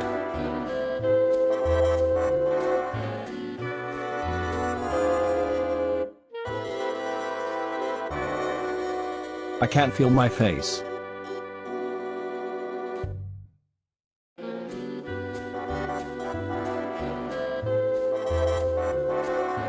Are you willing to pay me the federal minimum wage?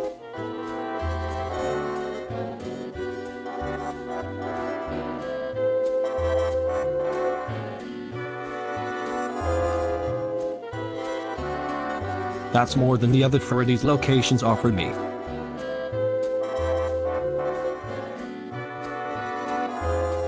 Alright, fine, we have a deal.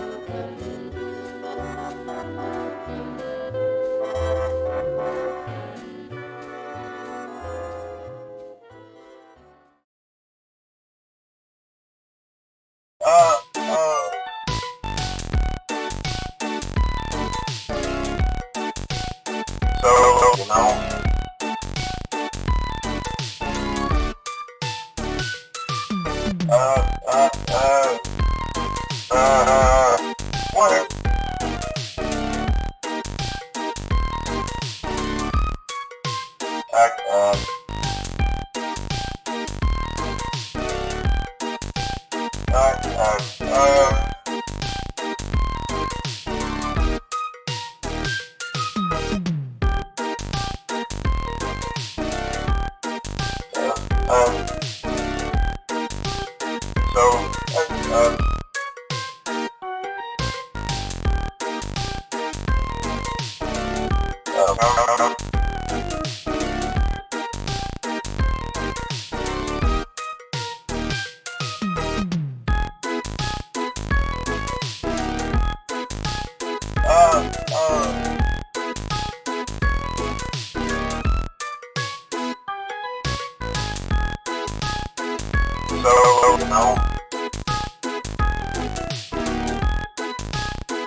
Oh,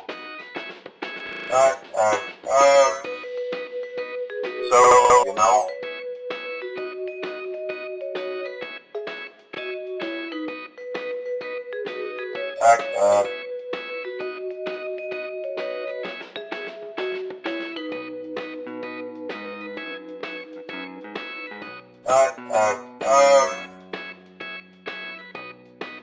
know,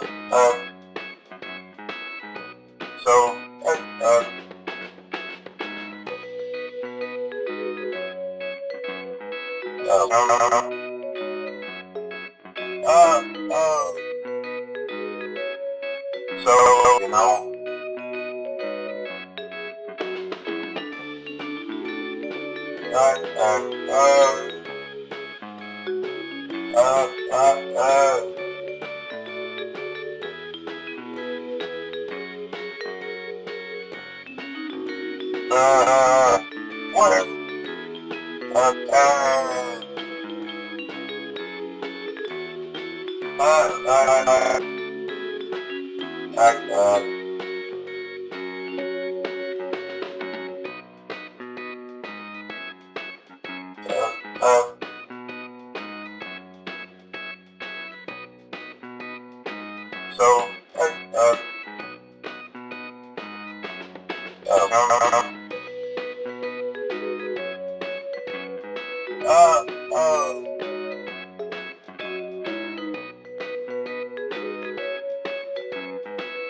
So, you know,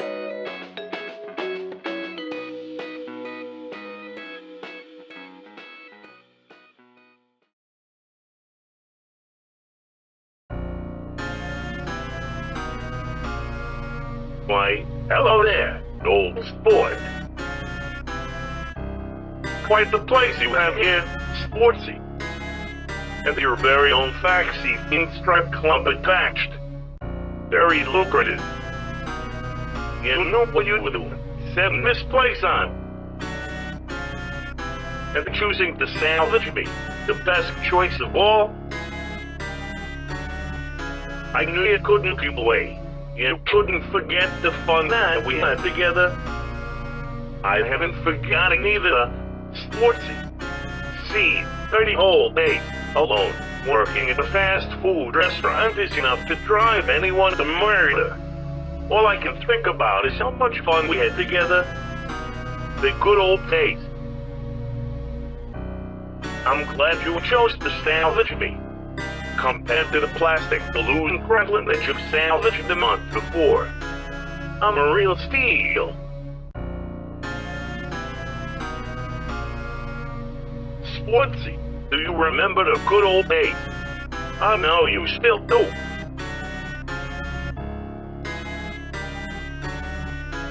Come on, there's nothing to fear, old sport. Take my hand and you'll...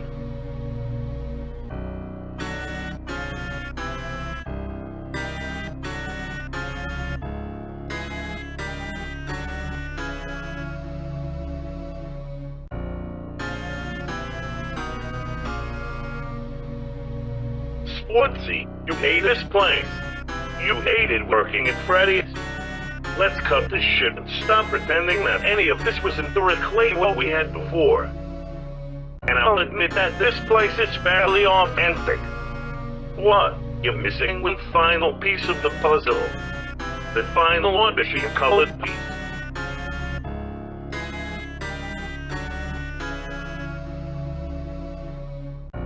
Oh, sport. It'll be so easy. It'll be just like before. Who the fuck had missed one lousy kid? We could get away with it any day of the week. Sportsy, I promise you, stick with me. I can make you a star. I can give you immortal life.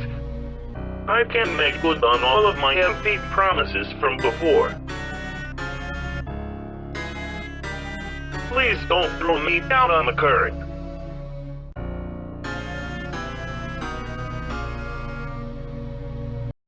Old sport. Yes, son of a bitch. Come here. Boy, am I glad that you made the right choice. If you hadn't, Shit's gonna go down again. Sportsy. And you and I, we're in this together. We're gonna take reality for a ride. Sportsy.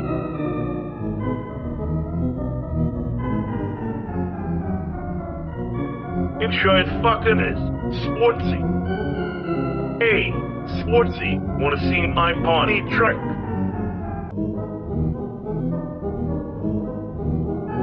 Okay, old sport. Watch this. Dot dot.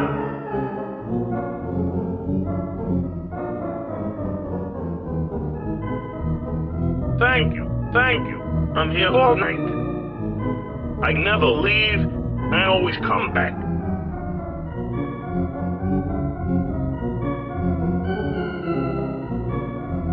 I like to call it on that Davy's delicious tri-step plan.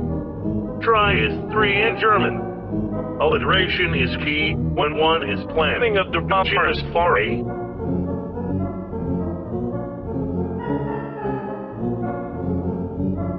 Of course I do. Sportsy. I'm a little rusty. Oh. My Russian is far better.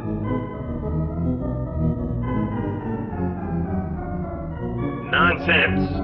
Non si terrestri, old sport.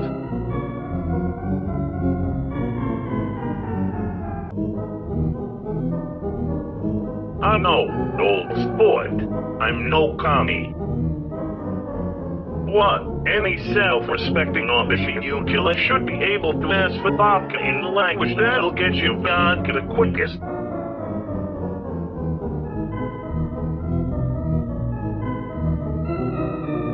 Do I look like I'm fluent in Gaelic, old sport?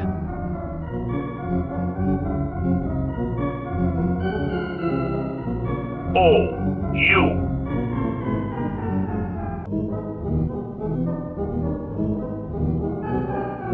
Oh, right.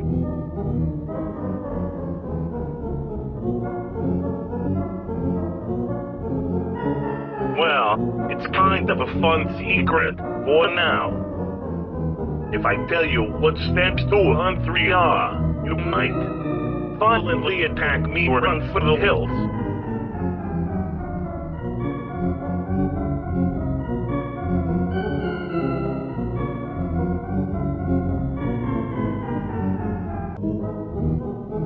Step 1. Let's snatch us a kid in.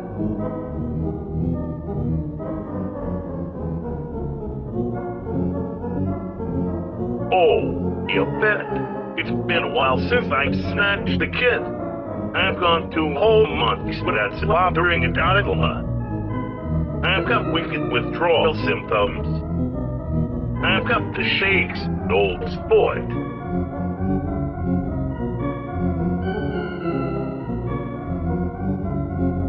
One kid'll do us this time. We ain't in the 80s anymore, old sport. Long gone are the days where 3 kids could fall down a storm drain and nobody bat an eyelash. Why go 4 or 5? We only need to snatch 1. That kid is the ticket to your freedom and to the end of the Freddy story.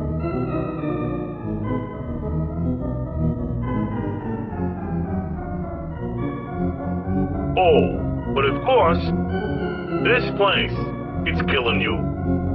Look at this godforsaken joint. Paper plates, shit children, bear suits, doggos. It's what we were trying to escape from before. I get it. You've lured me here, and we're together again. You've set up the dominoes for us nicely. Now, let's do that. Let's end the Freddy's timeline with a bang. One last victim.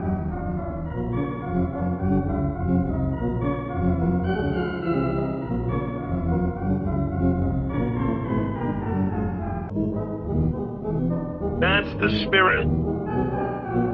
Come on, Sportsy. Let's go join the party.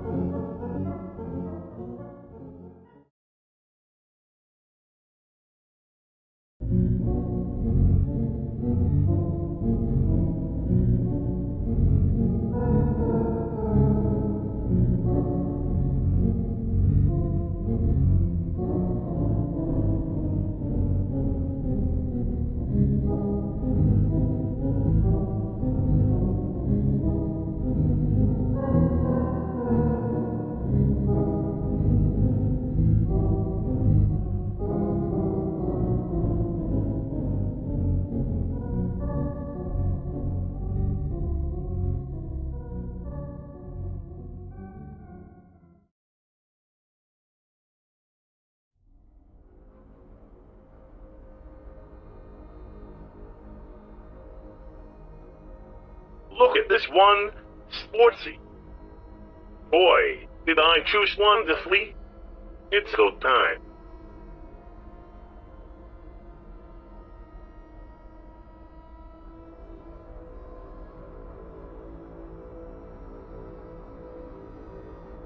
Nonsense. This one's just right.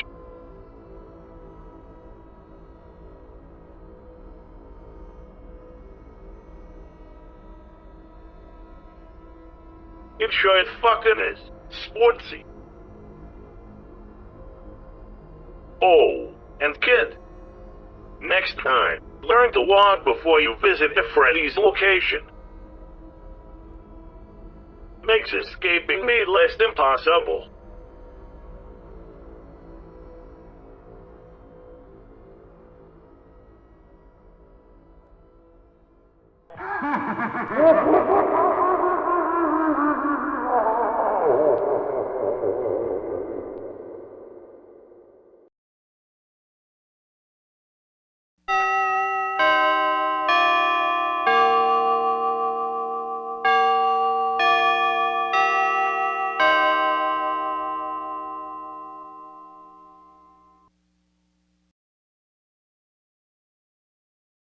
Uh,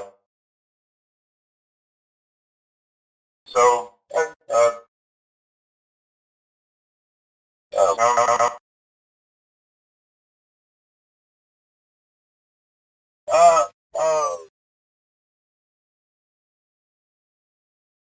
so, you know,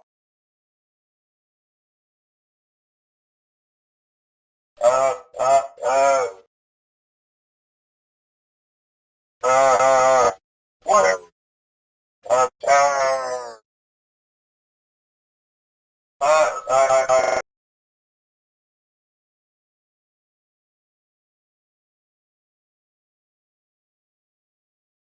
uh, uh, uh,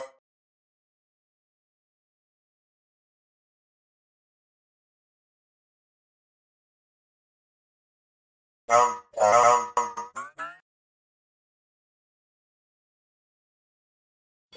uh, so, uh, uh, uh,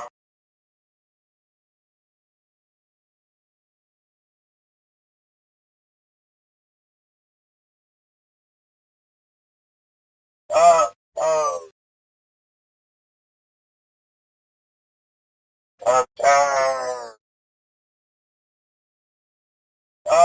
uh, so, you know, uh, uh,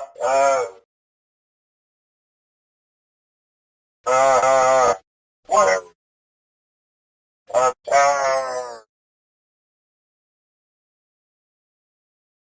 uh, uh, uh, uh, uh, uh,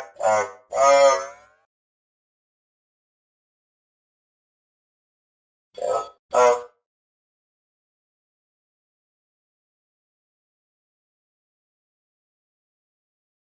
so, uh, uh,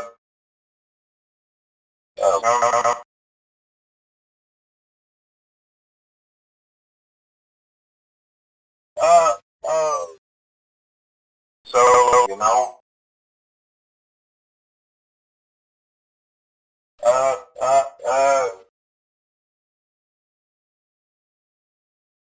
uh, whatever.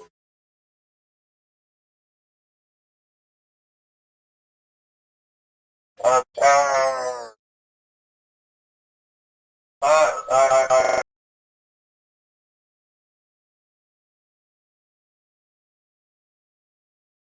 uh, uh, uh,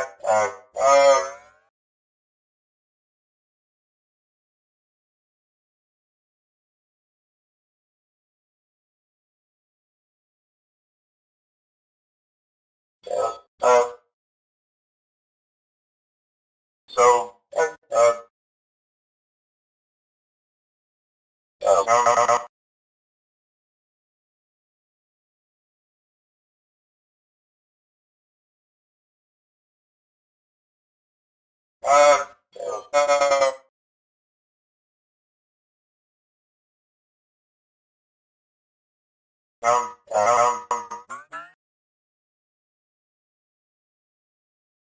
So, you know,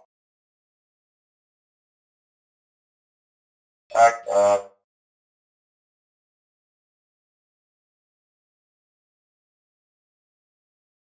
uh, uh,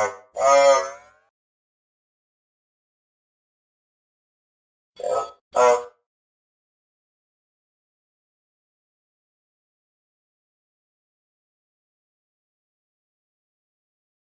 so,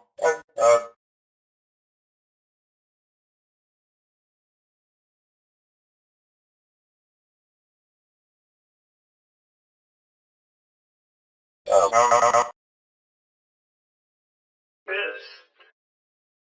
Sportsy, I'll take care of this little situation for you. Free in charge. The panel's great. Wise choice. Sportsy. uh, uh, uh, uh, uh,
You know what?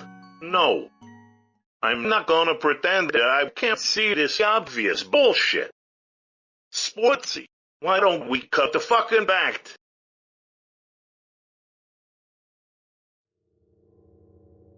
You're damn right I do, old sport. I've been watching out of my own eyes, from my old body, monitoring the real world. I saw what you did.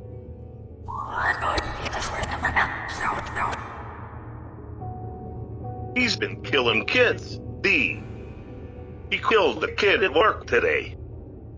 Christ, saying that you killed the kid today is being generous. The kid that you slaughtered today was practically an infant. And you piece of shit, you haven't learned a damn thing.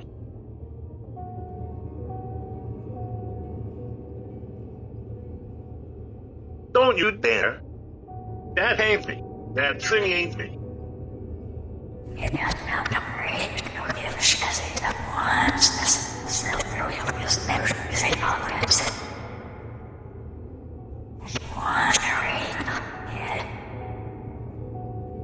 All of this free to souls shit is just that. Bullshit. I see it now. You knew exactly what you were doing. You were trying to lure us further and further into the flip side.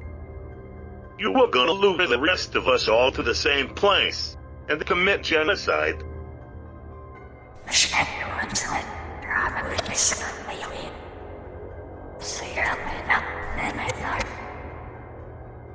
That thing ain't your brother.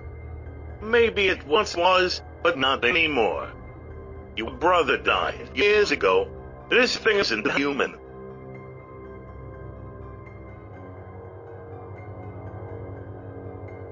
Well, we see what you are now.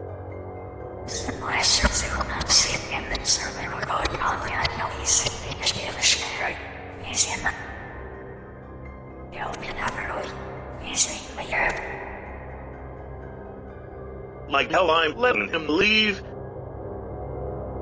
We're containing him.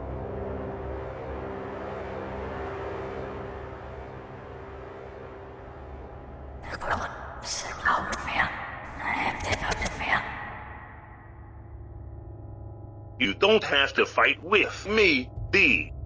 You just have to keep fighting him.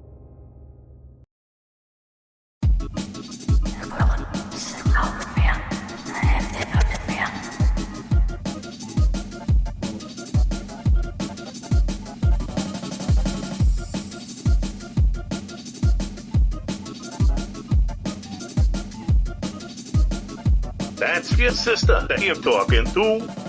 What kind of fucking animal?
Well, that's that, then, is it?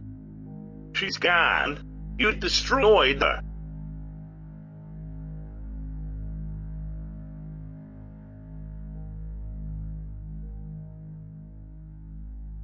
Sportsy, I'm not gonna keep fighting till there's nothing left in me to.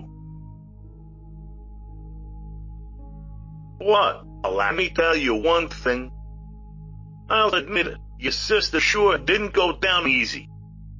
What? Here's the thing about Dave motherfucking Miller, Sportsy. I don't stay down at all. I will come back. I always do. You can leave this place, but I will pursue you. I will find you. Maybe not physically, but believe me, I will. Every night, for the rest of your life, you will suffer nightmares. You will remember every bad thing that has ever happened to you. Just know, that'll be me. My soul in your head. You're free to run now and never return to this place, if you'd like. What? I will find you. You will never be alone again.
I demand your fleshly burden.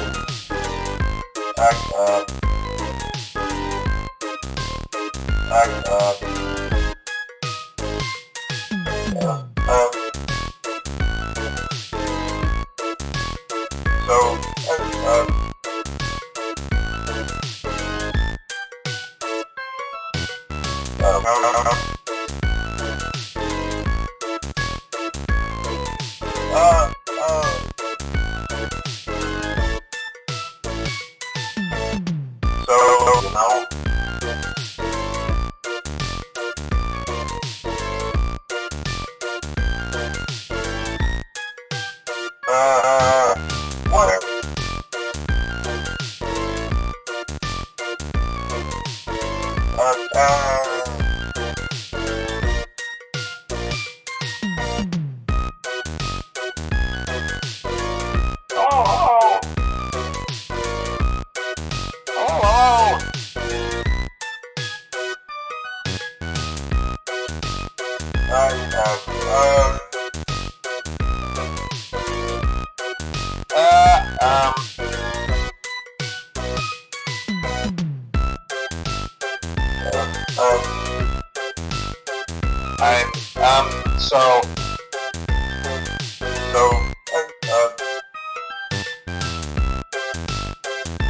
Okay.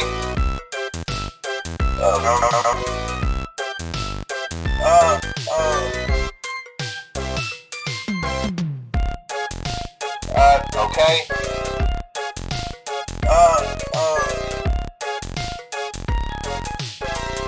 You know.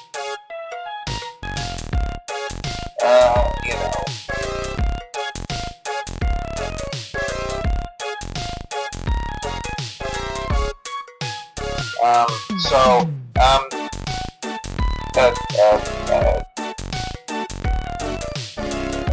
you know.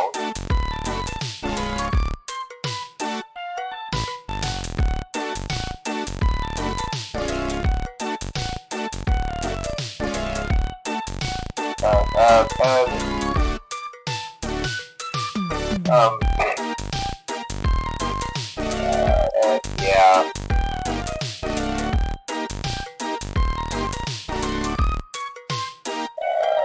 Yeah.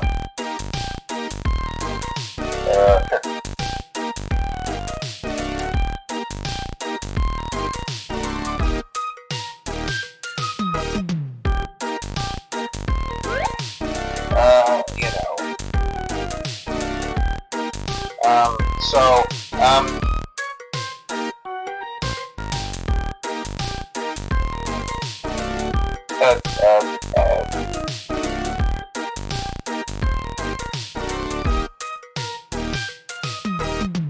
you know.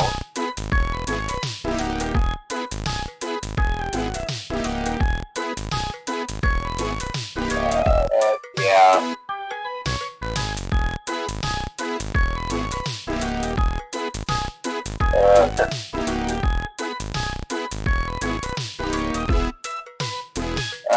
You know.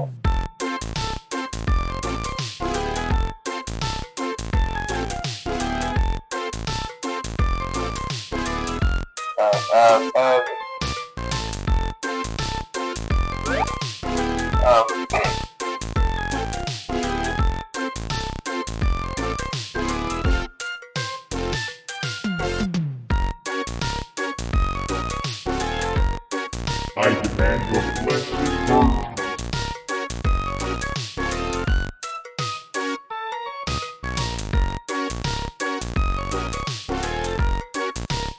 Why? Pray tell, am I in the tycoon metagame sequence?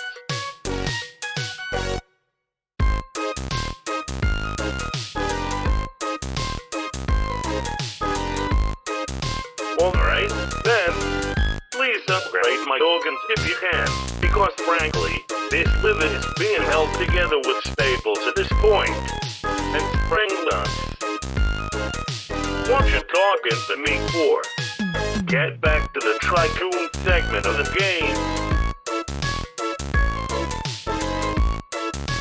Hello? Yeah.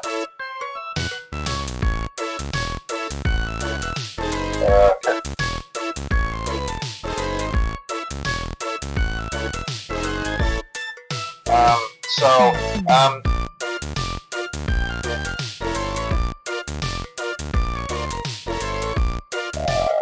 yeah. No. Why, hello there, old sport. Look at me, sportsy. I'm king of the world.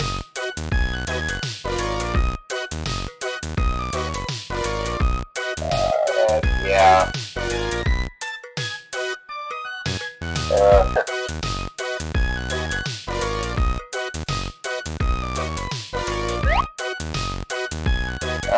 You know.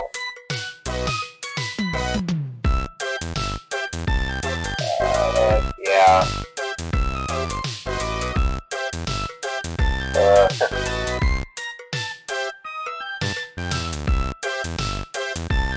You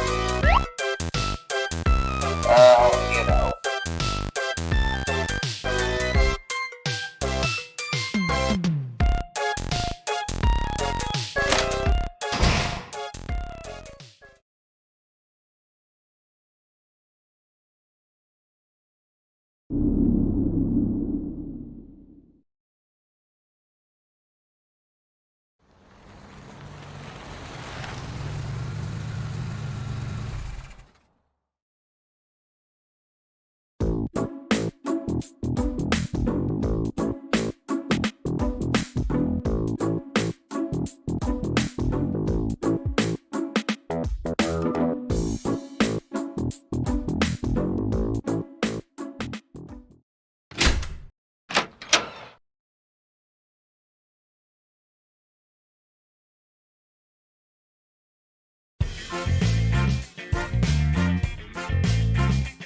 Hello.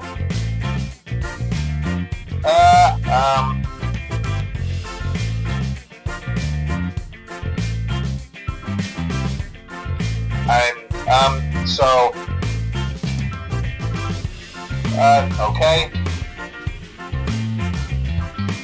No.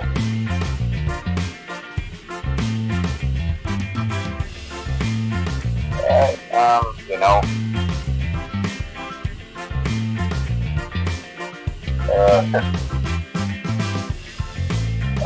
You know.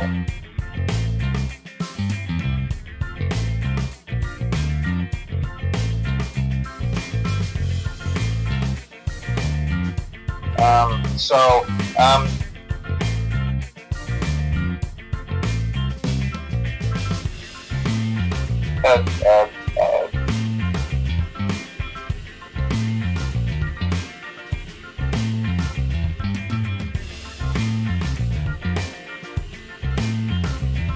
you know.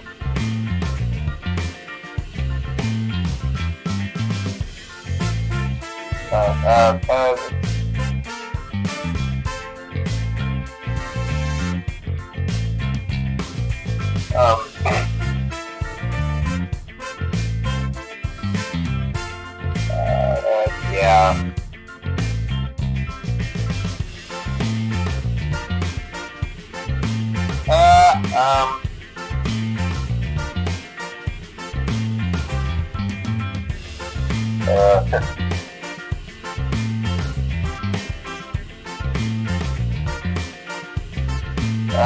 You know.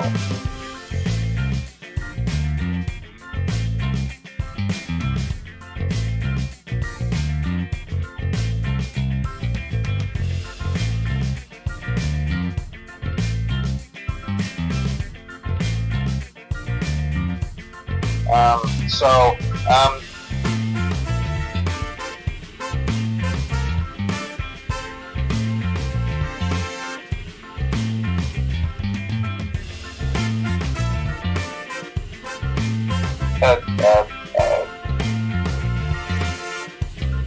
you know.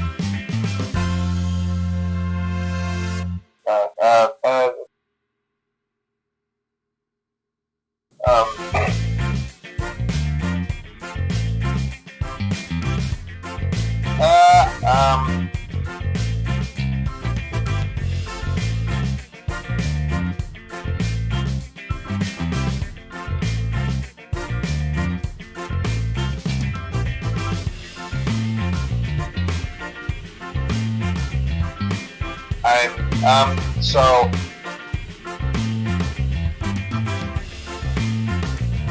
okay.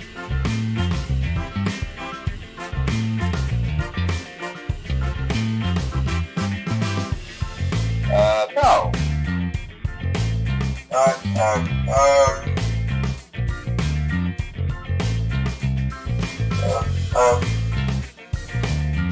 So,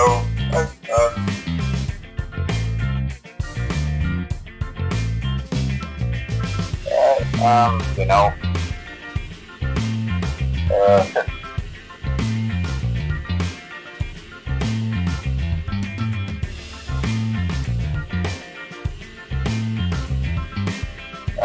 you know,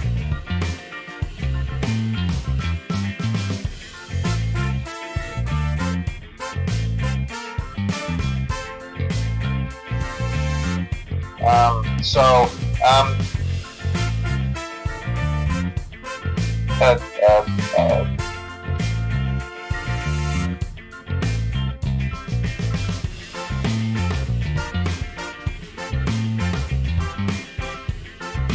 uh, you know,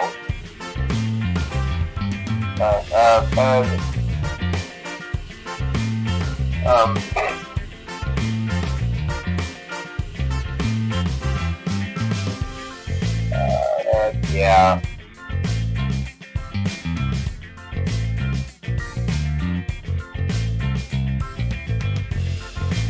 Hello,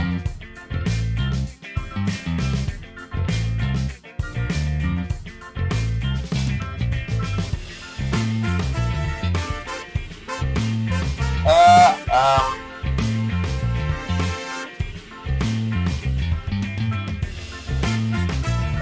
Okay.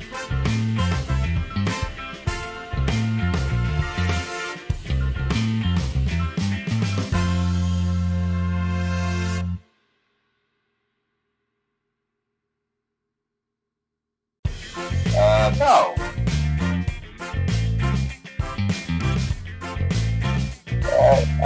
You know,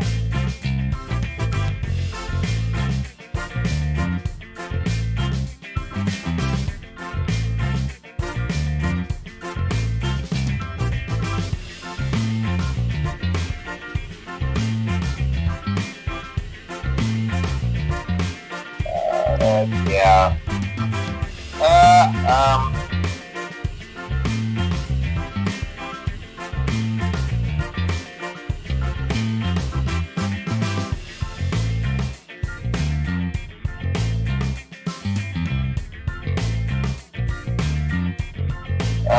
You know,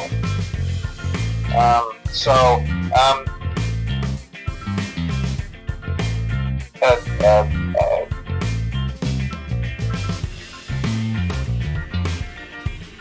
uh, you know,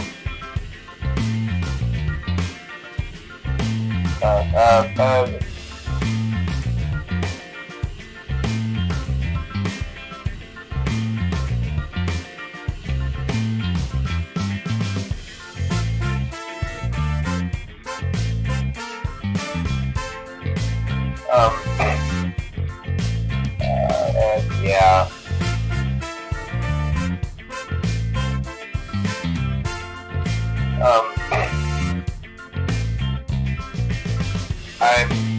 So,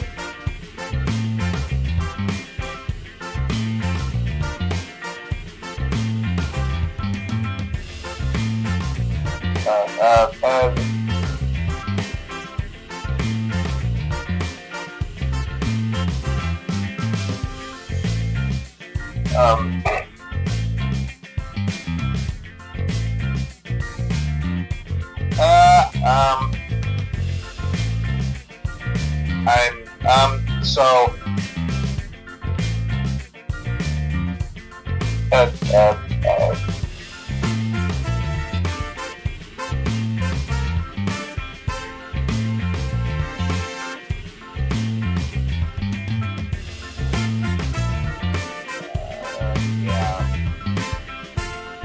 No.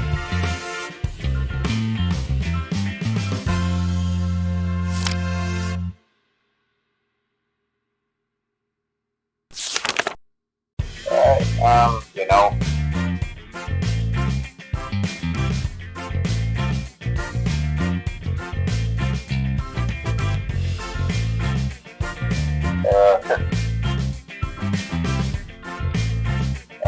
You know.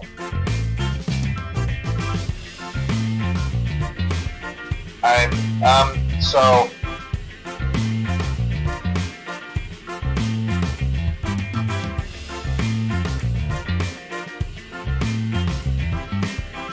Okay.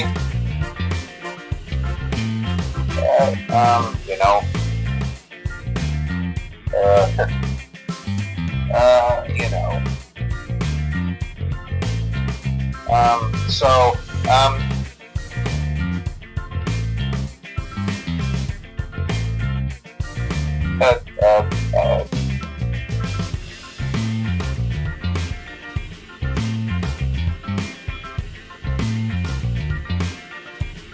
okay.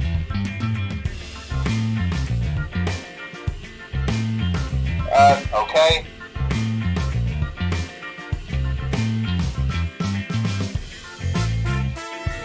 Okay. No.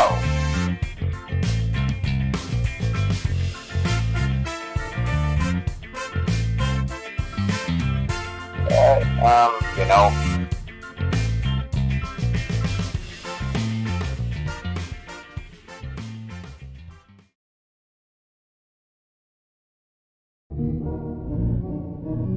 You back, Sportsy. This place is fucking boring without Yet. There's nothing worth doing here.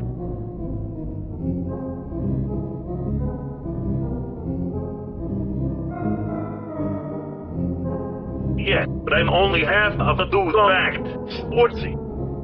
You're the shit to my gang. The tangerine to my ambition. The cantaloupe to my heliotrope. I'm just glad that you're here now, because today we get to do a fun multiplayer friends activity.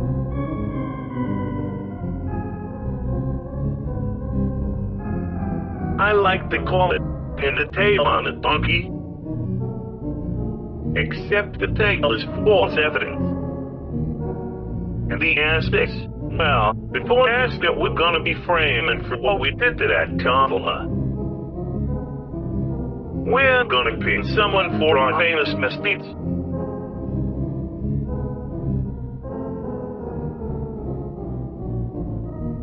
Me too. You'd be surprised how difficult it can be to get away without leaving a trace behind.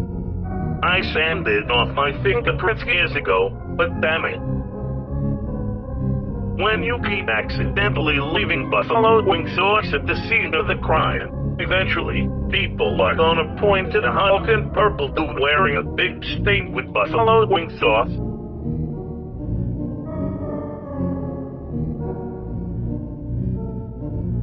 I've lost perfectly good bits to the criminal confiscation chest. They kept getting lost with all of the other bits in there. Granted, those ones were usually stained with blood, not barbecue sauce. They should have wrapped mine in foil to stop my precious sauce mingling with their filthy mongrel murder blood.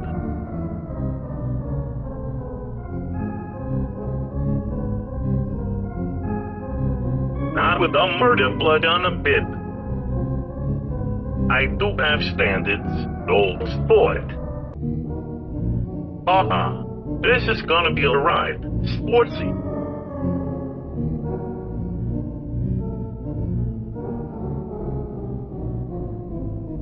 Okay, let's begin. Night guards. Anyone who wears a shirt and trying at night is probably a serial killer anyway. So, hitting murders on night guards is easy pickings. Plus, those fucks are nocturnal, which coppers are mostly not. Which means, when he's tracked in for the interrogation, boom, he'll be lonely and mess up his alibi.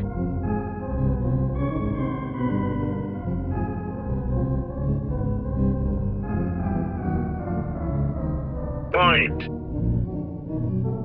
fucking tight. Yeah, we got someone, alright? Anyone else?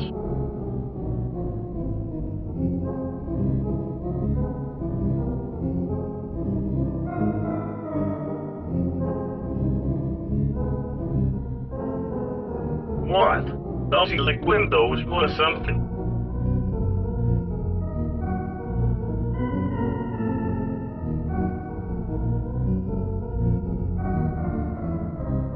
My God, he sounds like a regional hole. It'd be the easiest shit, not in that guy. Who else is there?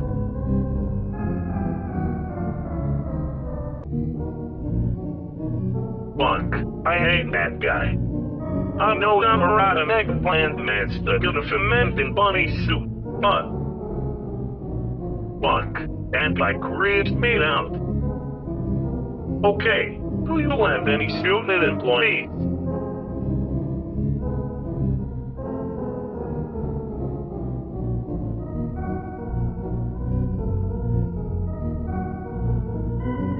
Of course he is, old sport. The guy has to wear a sweaty bear suit all day and comes home every night smelling like a bear's scrotum. He has every right to be sketchy.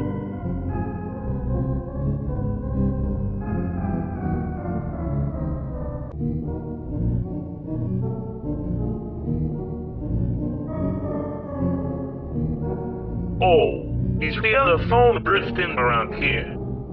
The one that's constantly out of it. Sportsy, he's barely lucid. He'd fail the interrogation, no question about it. Let's see here. Is it...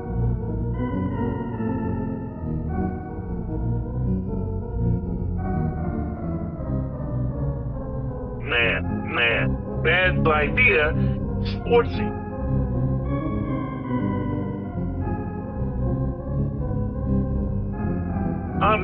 I know, but what's more satisfying than having a manager figure out your guilt last minute and watching him attempt to tear you a new asshole? Annoyed and filmy is just part of the chaos. Can't enjoy that if Tony's guy boss, can you?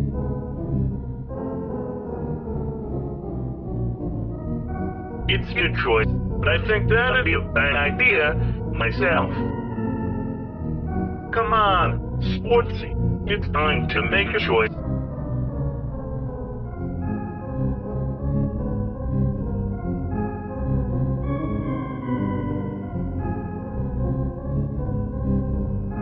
From what you've told me about him, he's our best bet, alright? I'm glad I've never had to touch him, personally, or be touched by him. I'd somehow fall pregnant, I bet.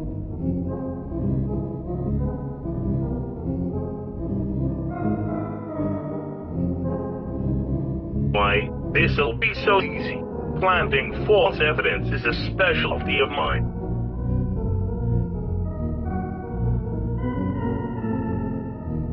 Just the fun ones. Lockpicking, planting, pickpocketing, public intoxication, shoplifting, robbery, manslaughter.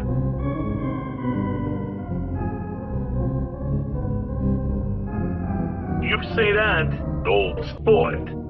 What? Have you ever dropped the cinder block on a man's head from 500 feet?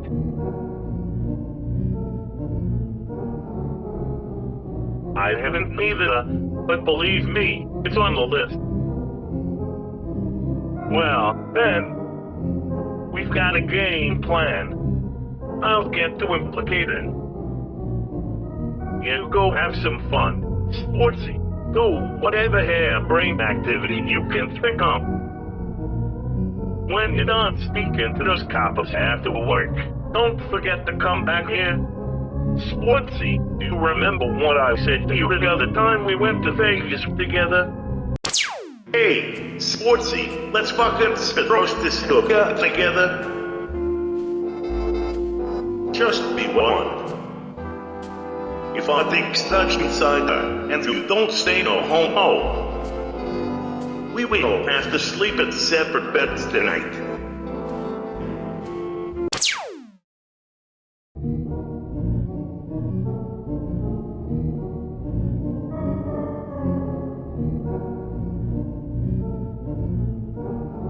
I told you that I'm finally ready to pay you what I owe you, silly.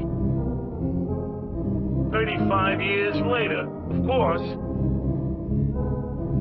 I'll have a surprise for you, and it's the greatest gift I can give you. A promise I should have never forgotten about. I'll see you soon, Sportsy. That day's gonna be fucking great.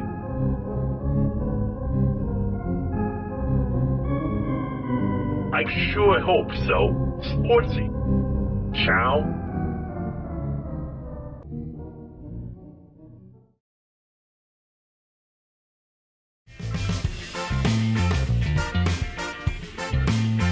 Hello, Mr. Kennedy. It is I, your humble police officer, here to investigate the fact a toddler went missing in your restaurant.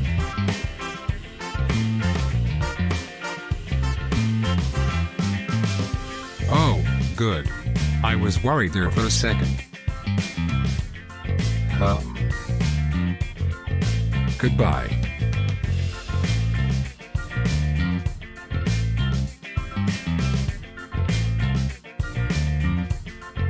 Why, hello there, old boy.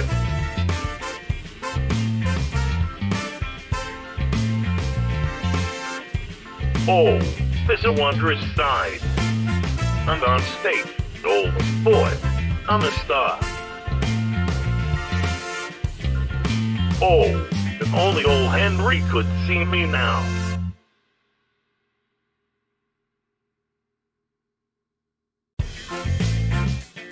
Leave it to me, old boy. If anyone knows how to be an innocent man, it's old Davy.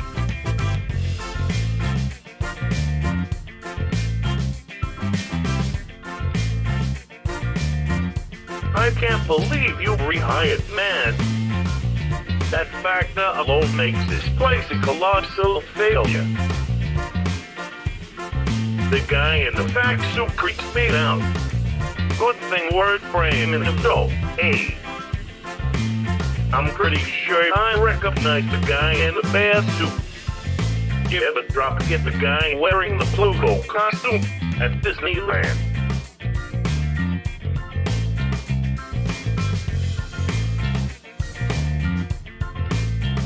Good time.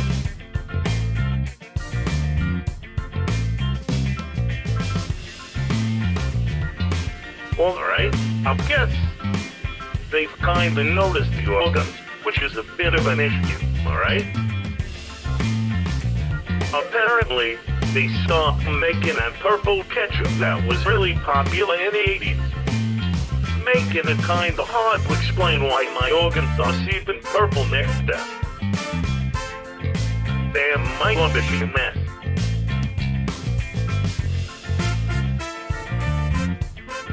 You go do what you have to do. I'll see you at closing time.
My lie worked. William genuinely believes that undeath is a gift. Of course, when you phrase it as eternal life, it sounds appealing, even tantalizing. Even if our specimens are scarcely lucid and seemingly in tremendous agony. No, that is a fate I would rather avoid. Life is useless, even detrimental, when suffering is abundant. The ancients referred to the process of eternally living through immense suffering as hell. Years ago, I would have scorned at the concept of hell even existing. But now that I have proven the existence of incorporeal soul matter, an afterlife must exist. Where do lost souls go? What lies beyond the threshold of death? I don't know. But I aim to prove that death simply doesn't exist. This universe is critically misunderstood. Seldom is anything created, nor destroyed. Matter changes form constantly, but never ceases to exist, nor come into existence on its own. I aim to prove this with my experiments. Death is a fabrication, an archaic view of mortality based on primitive human assumptions. Matter cannot be destroyed or created anew. Any missing souls still remain within reality, in some other place, with obedient and sentient phantom beings. The barrier can be crossed and then shattered. The immortality that these spirits have is worthless. What good is living forever when air feels like it's on fire and every nerve pulses through jagged metal and crudely stitched together leather? To understand such things, one must become mechanical. Organic matter is invariably complex, but machines can be deactivated, dismantled.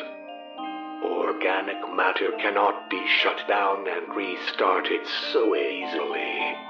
But a machine, in theory, should it harbor a soul, could act as the portal between our realm and beyond. Once I find out where lost souls go, I can find out where we came from in turn. we can work backwards. We weren't created either. We merely changed as all matter does. Joyously, I unravel the myth of our creation, and this is my legacy. I will remove the shackles of mortality from humankind. I am Doctor, and I will abolish death. I will teach the world all about the joy of creation itself.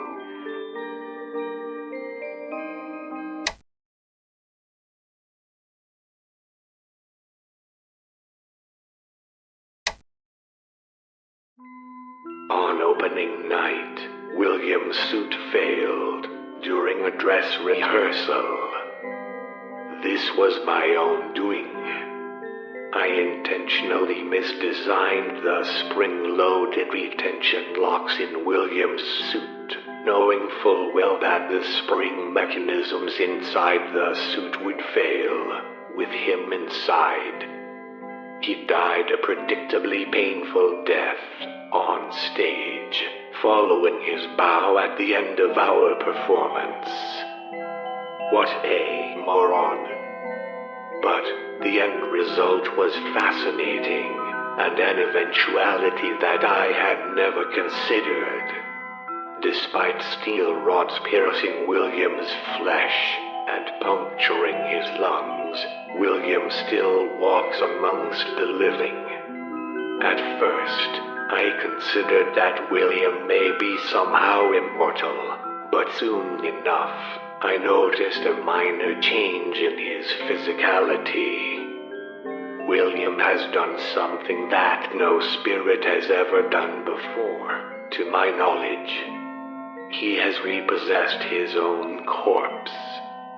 My original intention was to give William a nudge later down the line, and have a then freshly deceased William take the blame for the kids that we abducted. But this result is far more interesting. William seems to be utterly devoted to me.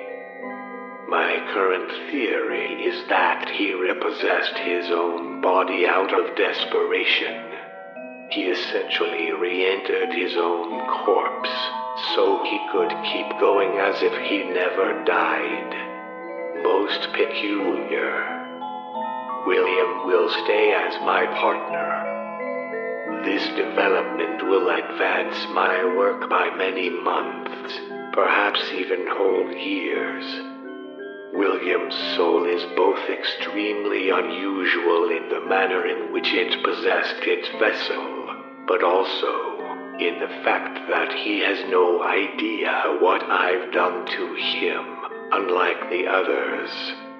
He will do anything that I tell him to do. He will act with complete obedience. William foolishly thinks that he has hidden this from me, but I can assure you that I can use this to my advantage. What would happen if William was to die again and repossess the same vessel? What if I were to damage his brain or remove his organs whilst he slept? Would he keep repossessing his old body just to stay with me? How far is this soul willing to go for me? How much pain will this soul endure just to stay here with me? If his soul was to pass on to the afterlife, could I trust it to come back? This may be the breakthrough that I was hoping for. My previous plan of intimidating and scaring the souls of lost children with violence and electrostatic forces was far too convoluted. William is the only test subject that I need now. The trust that William has placed in me is ill-founded. Now, my work can truly begin.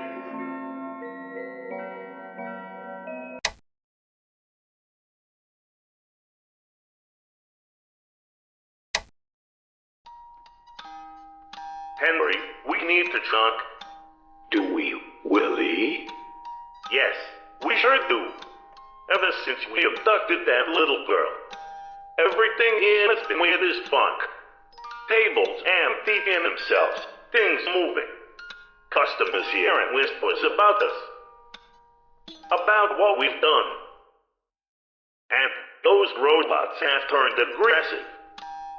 Spring Bonnie almost bit my hand off during routine maintenance. I don't want to be inside that thing anymore. I knew that this was a bad idea. You lied to me. You took her life away, and we don't even have a third robot here. None of this was to make her more lifeline. What we've killed is our own dream. Shush. Relax, William. I know what I'm doing. I'm working on the solution to our problems right now. What's that on your desk, Henry? It looks fine. A marionette. This isn't just any marionette, Willie. This is a vessel for our little friend. I see.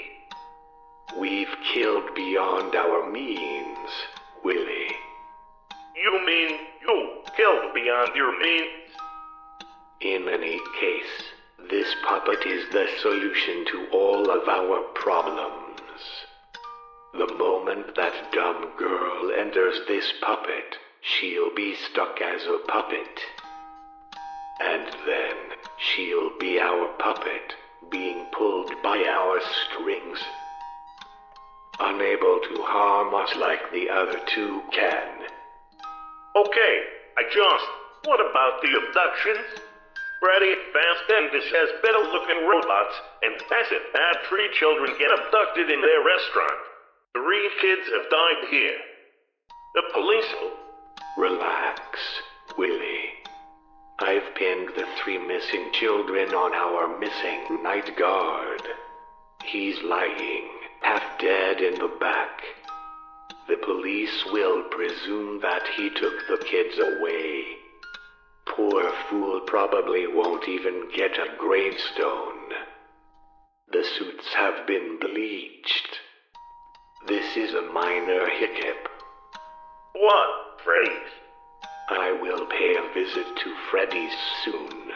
Those 3 dead children will look like nothing compared to the 5 children that are going to go missing at Freddy's next week.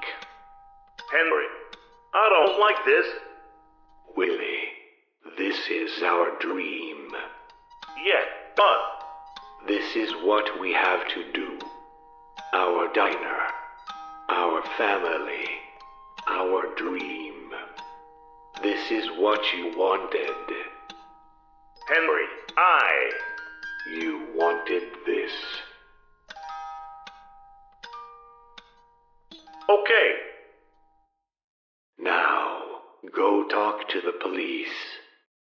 Make it out like that night guard was always a soulless creep. I'll finish this puppet.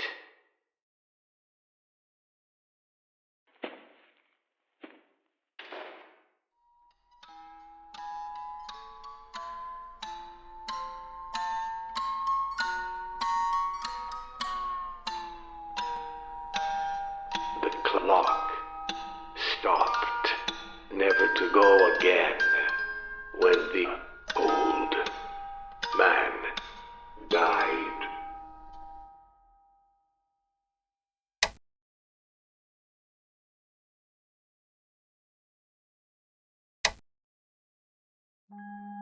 William has proven to be a most intriguing test subject. From my possessed animatronics, I've noticed that souls seem to be capable of retaining a limited amount of memories.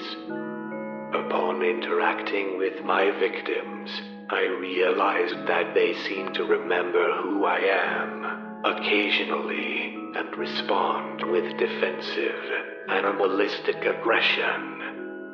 Unfortunately, this memory doesn't seem to apply to all human behaviors, such as the ability to speak.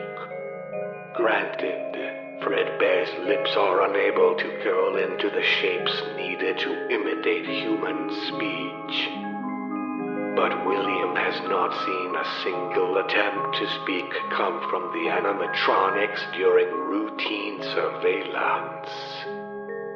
Fredbear growled at him once, but that hardly counts. Thankfully, William has provided me with a way to quantifiably measure how much memory and what kinds of memory are retained in the soul. Once a month, I anesthetize William and remove one of his vital organs, or typically a portion of his brain.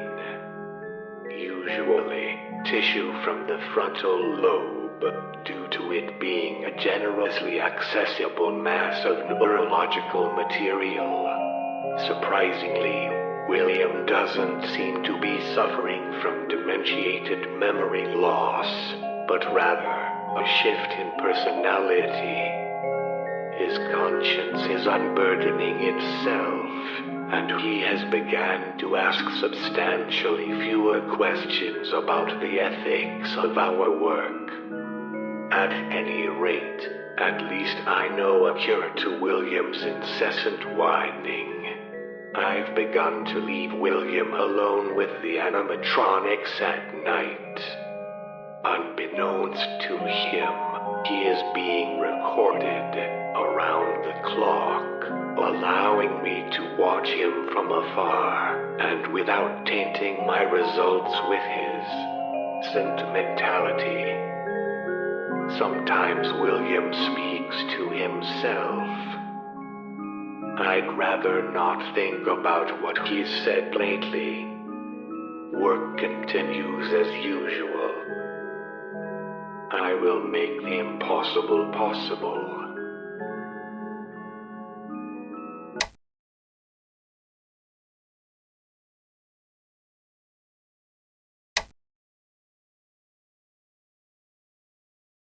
William is a useless excuse for a test subject. His crime has burdened my analytics, and he no longer shows any rate of change, even with entire internal organs being removed. Even without a heart, he is unchanging, unyielding. I made the mistake of telling him about my deceased son, David. And now William has run wild with the idea of replacing him, and for me to become the father that he never had. William is a monster. My monster. And I don't want him bearing my name, no less my son's. William cannot follow simple instructions, cannot control his emotions, and is too afraid to leave his own rotting vessel for even a second, even when incentivized with controlled shocks. I'm going to abandon William, leave him to mop up, back at the diner, under constant camera supervision. I need to properly gauge how he copes with abandonment. I will continue my work and claim victims in other Freddy's locations. Just as the invasive cuckoo bird lays eggs in the nests of other birds, I shall claim victims at competing Freddy's locations, forcing them to maintain and monitor my test subjects. Another advantage of a lower density pattern of victims is their inability to gang upon me in the same place. Once enough souls are collected, I will have a substantial number of souls to produce the machine that I have hoped to build from day one. A machine that can successfully take an adult male from our realm to another, and back again. Soon, I aim to no longer be in this realm at all. Life as we know it will change, and you have me to thank for it.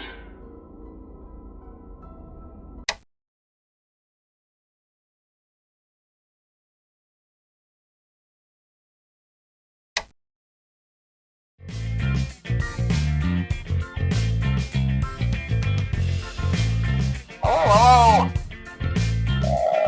Yeah.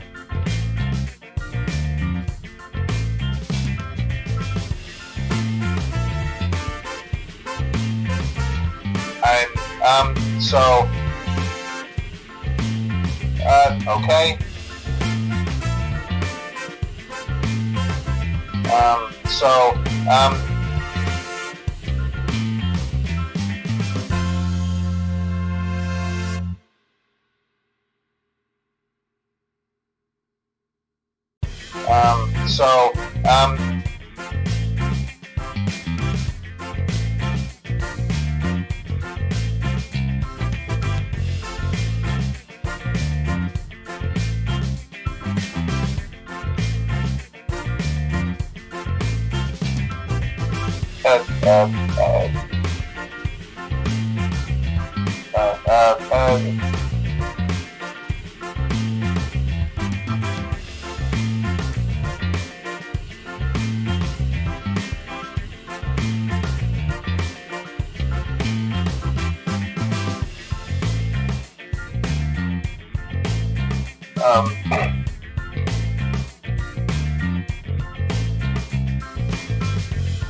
So...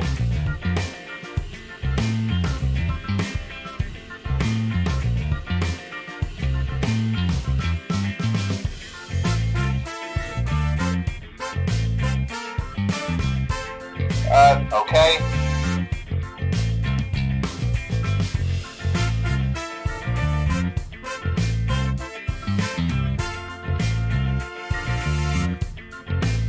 No. You know.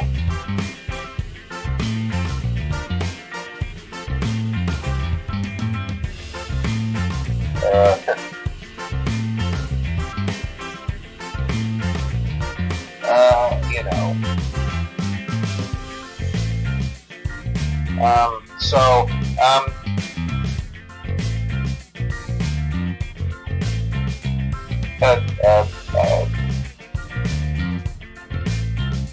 you know.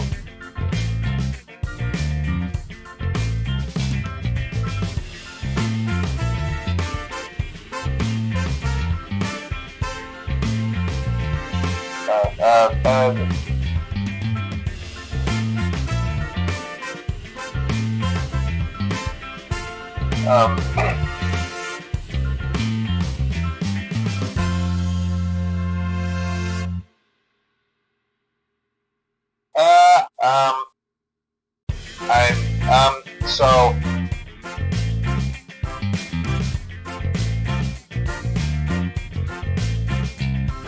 okay? No. You know.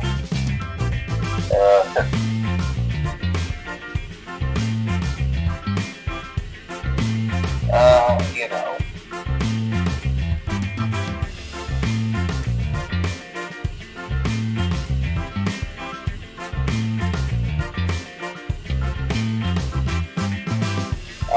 So,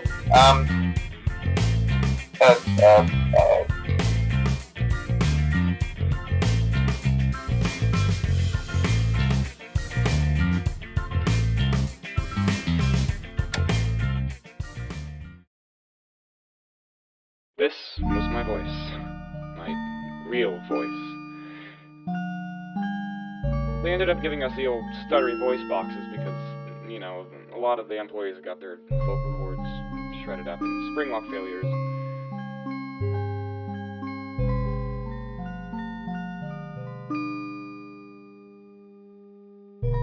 glad Roger gets to meet you too, sir. Me, I mean. I wasn't an astroscientist or anything all that interesting. Nobody working at Freddy's was, really.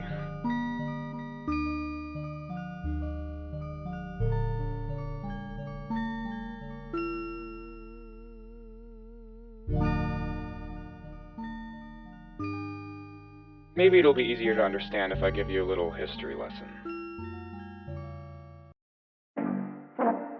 First phone guy produced was a guy named Scott Coffin. As in, that was the name he was born with. The first and only true Scott Coffin. The founder of our little company. The company was heartbroken when he died on the job. An accident while performing in a Freddy suit is what got him. This was before Springlock suits were adapted from our competitors over at Fredbear's. He hit his head on a table and bled out. When he passed, it felt like a piece of Freddy's had died. The remaining 5 managers would have given anything to have him back. And they did. Some nutjob named Dr. Miller wrote a thesis on metal having a life force. The joy of creation. That same guy also patented the Springlock, interestingly enough. Anyway, at that point, the company had just bought an old workshop by the name of Afton Robotics, and, well, you know.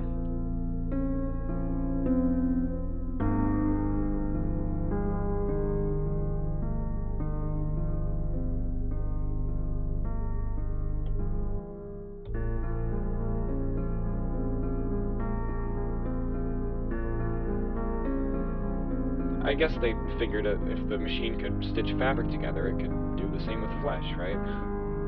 They got the remaining 5 Freddy's managers in to discuss and thus design the perfect manager. Strict but friendly, able to make and take calls from his own head. Endearing and just the right amount of lovable. The company wanted to create staff that were just as recognizable as the characters. Come down to any Freddy's location and meet Scott. He runs the place. They eventually finished the Scott Memorial Machine, which turned employees into living phone people. Here's a picture of Scott.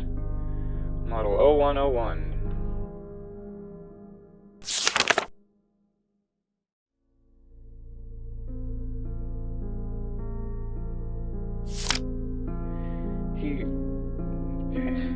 He didn't last long. Technology was crude, and customers could tell he was suffering. The company put him out of his misery. We couldn't bear to see the man who gave Freddy's life in such pain. Think of him as Generation Zero, the black sheep of phone guys. They tried to reprogram the robotic AI of the first generation to be more like him. The dedicated employee he was when he was still alive, but of course that came with a million unforeseeable kinks. And no, I'm not talking about Fox kinks. Souls and memory can be tricky stuff. Overriding one mind with another, it's not pretty. Their image of the kind of person Scott Coffin wasn't really a fleshed out person. Wasn't natural. Only the most dedicated phones survived this process and became functioning phone guys. I think the company got sick of the headaches that the Generation 1 phones gave us and decided to dull the AI next generation. Let the old brain work in tandem, you know. That led to workers remembering a little bit too much, though, and trying to reconnect with their own lives, so for Generation 3, they just didn't reprogram us at all. They told us who we were now, what would happen if we tried to run, trained us a little, and told us to get to work. So, that's how I remember everything. Sure, they may have put my skull and brain into a phone head, but, I mean, my mind's the same as it's ever been, you know, aside from a healthy helping of trauma.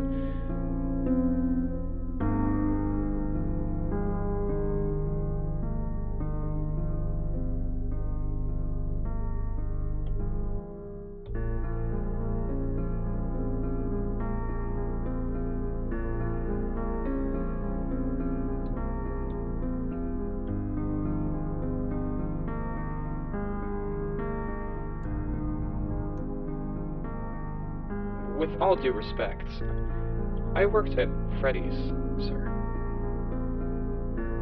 I was 34.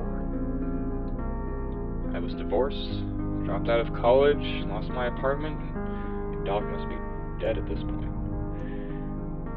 There isn't anything for me to go back to. I don't want to be Roger anymore. Roger's a drunken lout whose wife left him and couldn't finish med school.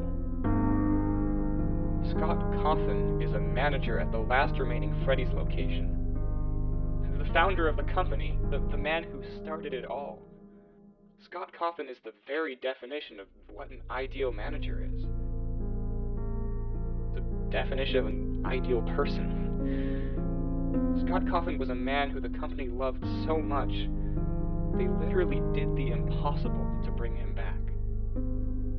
Nobody ever loved Roger that much. Nobody even noticed when Roger went. The company loved Scott so much that they spent 20 years straight trying to bring him back. I'd much rather be Scott Coffin than Roger, sir. This is home.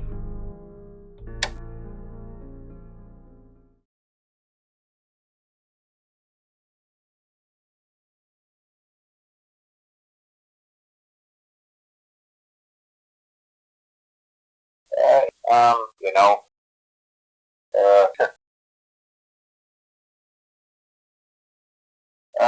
you know.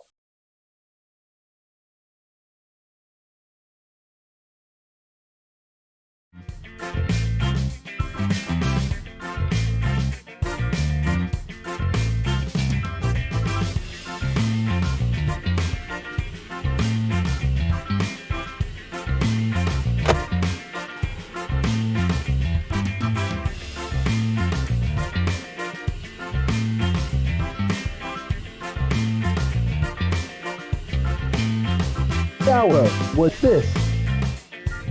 My boss! Hello, sir!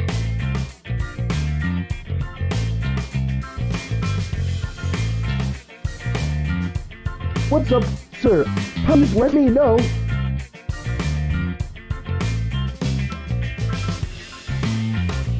It's sweet.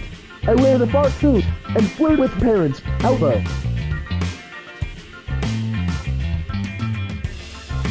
It's sweet. I found a way to wear a Foxy costume all day and get paid for it. Dallo.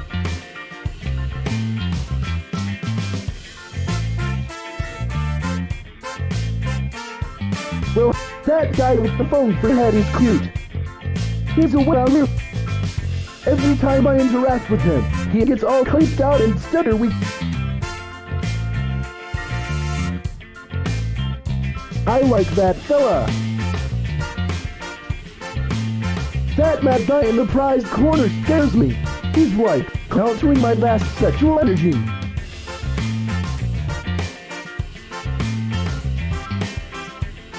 The guy who hired to wear that damn suit. He hates me noticing his butt.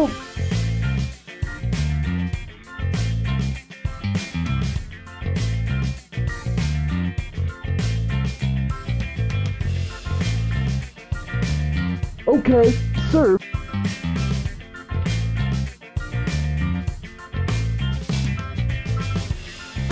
Notice is not red. Alpha, what's this?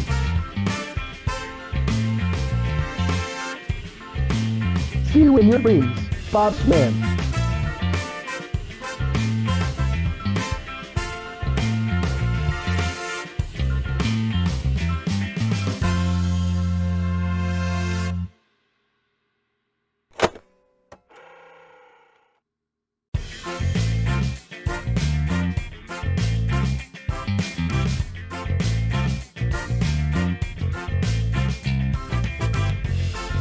Hey, sir.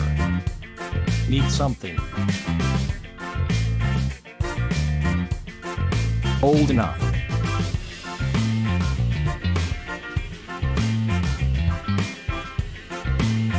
Yes.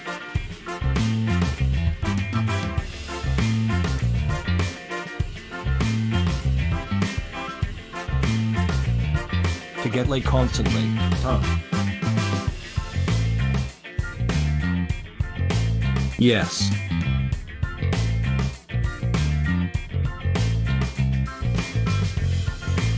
work at Freddy's, sir. That's a given.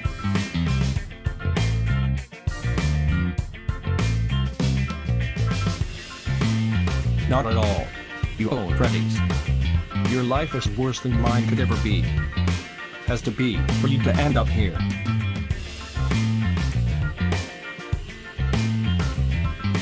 Yes.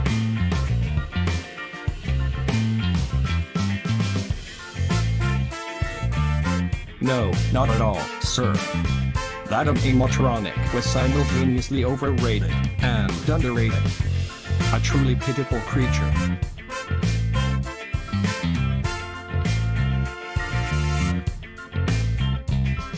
Sure thing, boss. Sure, why not? Please don't fire me. Okay then.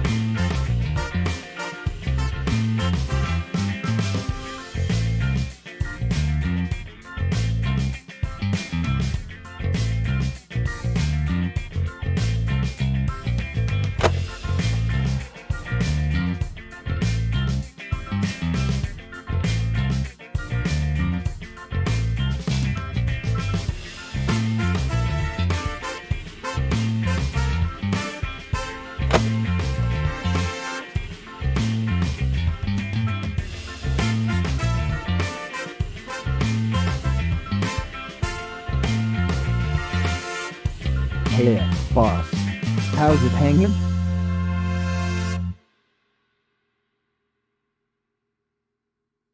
Okie dokie, then. Oh, before this, I worked over at Disneyland, California.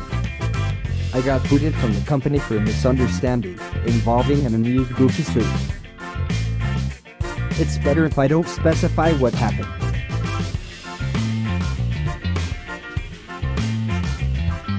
I love them. Yup. I love me some spring blocks. If I don't fear them, they can't go off, right?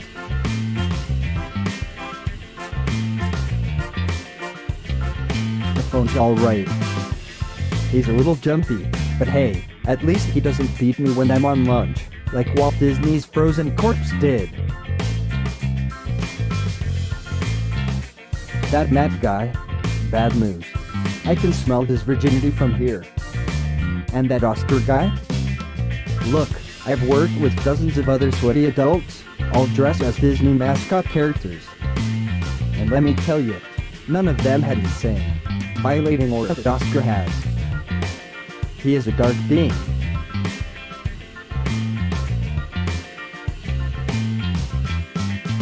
Please don't.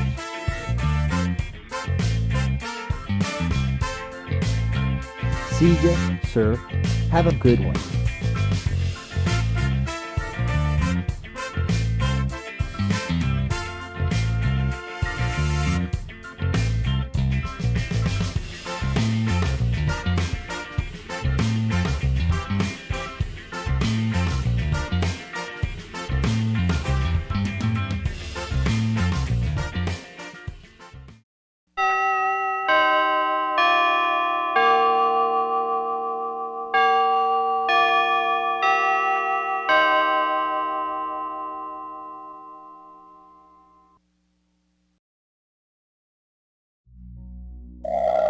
Yeah.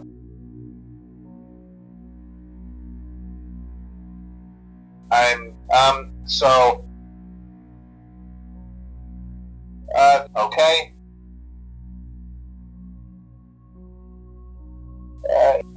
You know,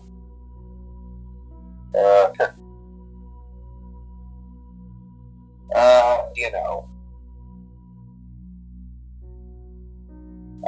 so,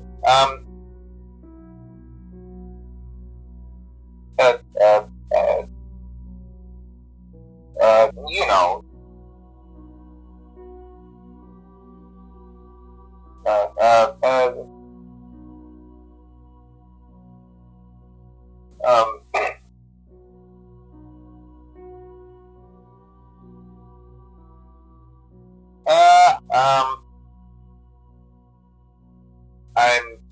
So,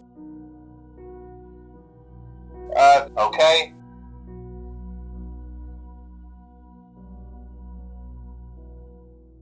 Hello, Mr. Kennedy.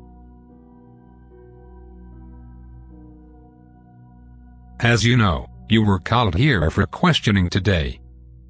However, we actually have some good news for you, in regards to the investigation. In a final sweep of the restaurant, we discovered some DNA that we somehow missed, near a bloodied suit. The DNA was a direct match with one of your employees. A Mr. Oscar Lewinsky. Total creep. He wailed and bit my deputy when we tried to remove his damned fox suit. The evidence is conclusive. We have him under arrest, and his trial is coming up soon. A conviction seems almost certain. We would like to thank you for coming in today and speaking to us. This whole sordid ordeal must have been very stressful for you. But, if you're lucky, we may be able to put this whole thing behind us. Thank you for your cooperation, Mr. Kennedy.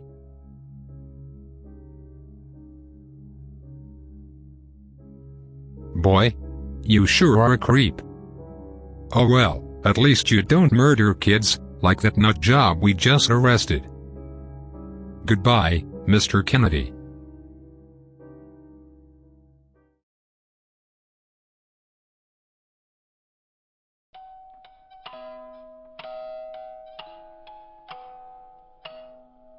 Oh, sport, you came.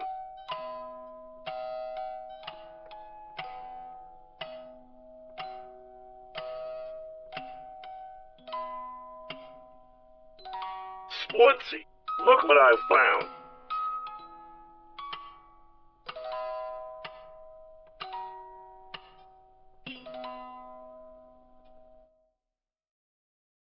Oh, it's not just any golden bear scrotum, old sport. It's my counterpart. This is the suit of the suit I'm wearing. My other half.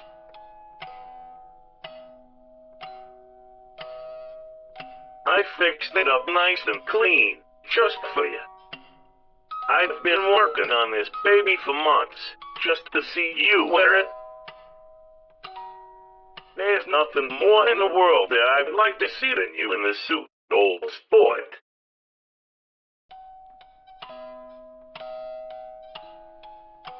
Come on, Sportsy, put the suit on. It's specially made, just for you. It's your suit.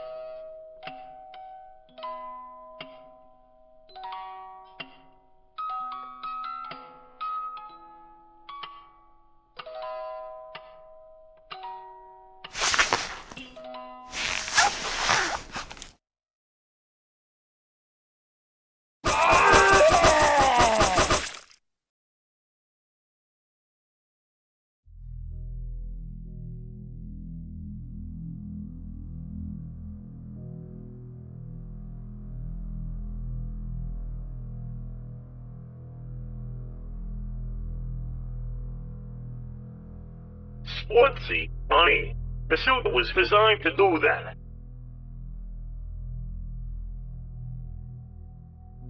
The suit was designed to fail. You see, I promised to give you immortal life, and well, now you get to live forever in that suit. Flesh quickly rots away after death, and then you're a stoogy skeleton, which is far from ideal. What? That suit?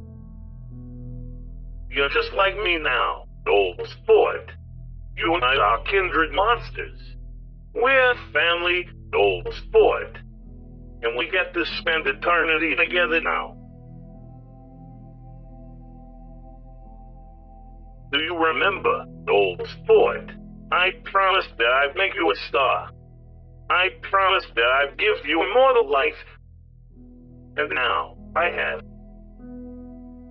You are a star, the greatest star this earth has ever seen. And you get to be Fred Bear forever, and to spend eternity with me.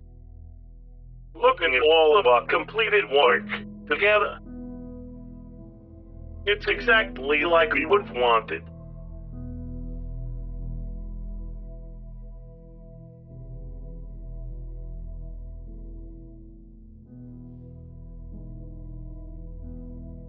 Oh, this changes everything, old sport.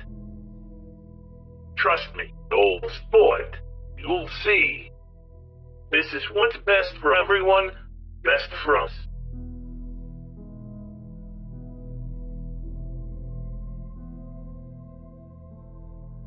Well, now that you're like me, the final step of that baby's delicious tri-step plan is in motion. Wait, I should have called it that baby's delicious tri-D directive. Oh, shit. Can't we start the whole plan over? Sorry. It's almost time to execute the final step. Boy, oh boy, am I excited. Why don't you go home, get yourself rested up? You look unbearably tired. Get it? Because you're in bed forever now.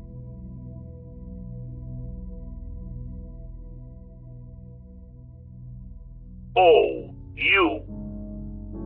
Alright, go home and get some rest. Next month, we're going to Vegas, so you'll need the rest.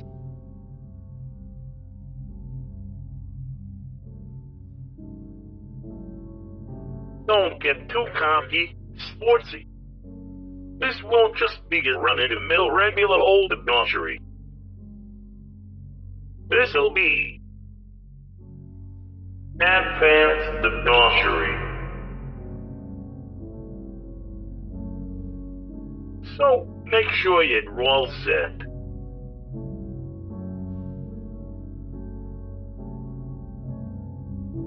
Good night, old sport, who's choosing to speak like a fucking creep for some reason. See you in your dreams.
failed.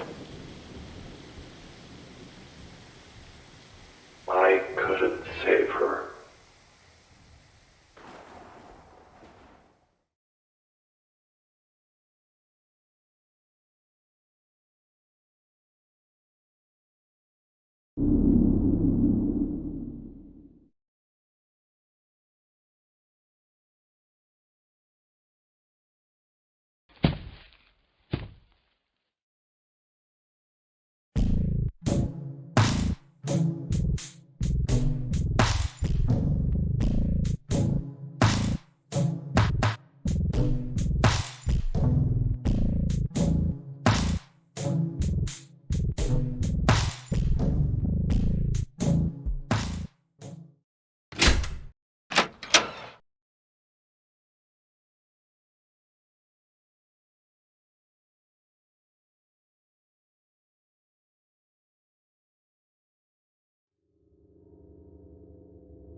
Sir, can I, and forgive me, be brutally honest here?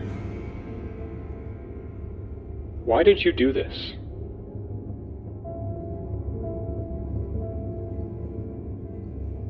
I've been rehearsing this conversation for a week now. Once I figured out what you had done, I didn't know what to say. I didn't know what to think. I've only worked for Freddy since the early 90s. Pretty late in the game compared to the others, right? So, I'm not as familiar with these kinds of cases as the others were. But I've had 2 months to think about this, and I've connected the dots. It was so obvious once I realized, looking over our records, you salvaged this thing. Next thing I know, a child goes missing. I thought it seemed pretty obvious. That thing took the child away. I thought you were just like me, just an innocent bystander who didn't know how to help. But then things started going south. You started acting weird. Weirder than usual. Spending more and more time with it. People kept approaching me, asking questions. Why is the boss acting like that? Why does the boss keep smiling like that? Why won't he take off the bear costume when speaking to the police? Why won't your boss take off the bear suit? When Oscar was arrested, I just knew. That monster. It couldn't have pulled this whole thing off alone. You helped it. Appeased it. I need to know why you did this. Please. You clearly had some kind of reason to do this. Nobody spends 2 months covering a child murder investigation for nothing. Why did you do this? You must have been a child once, right? Everyone was a kid once, you know? You must have had a family and a childhood and parents and... Surely, some part of you knows that what you did was wrong.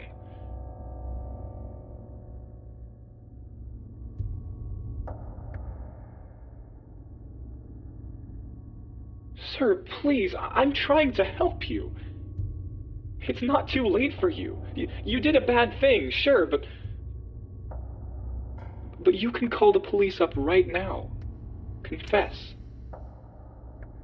You can get Oscar off the hook. Put the kid's family's mind at ease.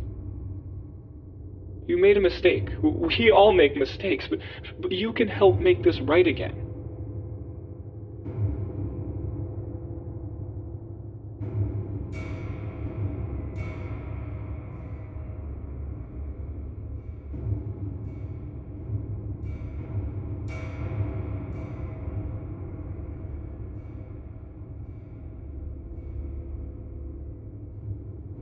Please. Please. I think we'd both sleep better tonight if...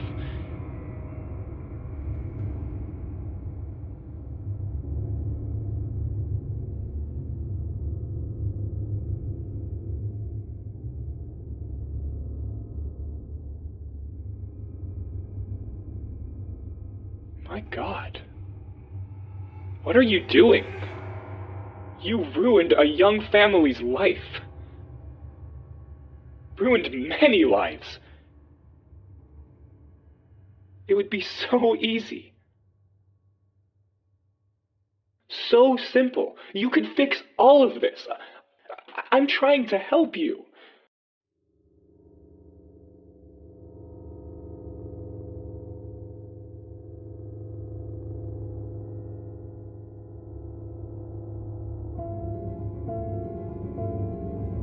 My God, you just... And to think I thought it was bad to work here because of all the verbal abuse. Now I know why that other phone guy tried to warn me about you. He knew. Look, okay. The child is dead. It's tragic. We can't bring the kid back. But an innocent man is going to jail because of you. An entire family is grieving in fear because they don't know what happened to their child. Please, God, if you can't tell them anything else, to at least find the body. My God, they didn't even have a body for the funeral. Why on earth is it so hard for you to say, look, I found the body in my restaurant, hidden somewhere that my phone-headed employee couldn't find after a month of searching? I want to make this better.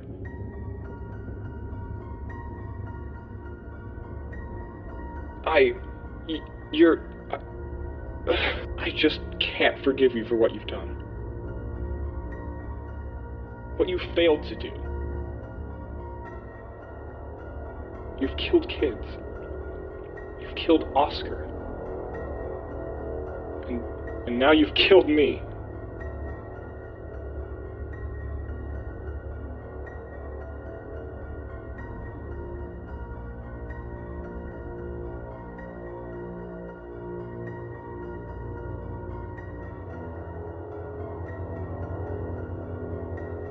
Christ.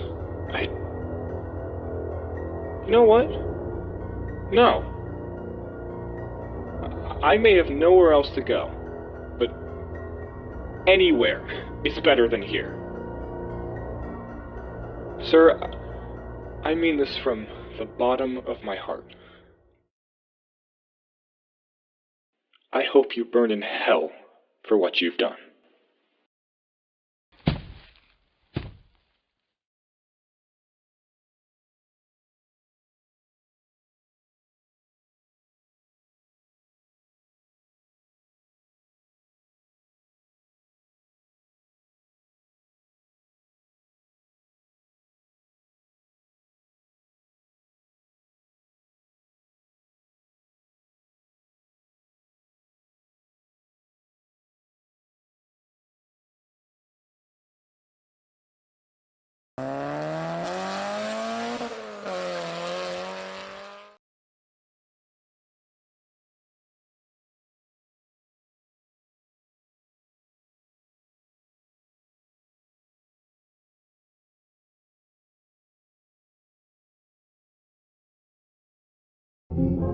Old sport. Guess who?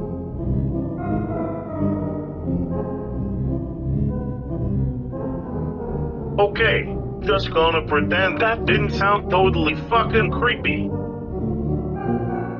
Come meet me in the safe room, old sport.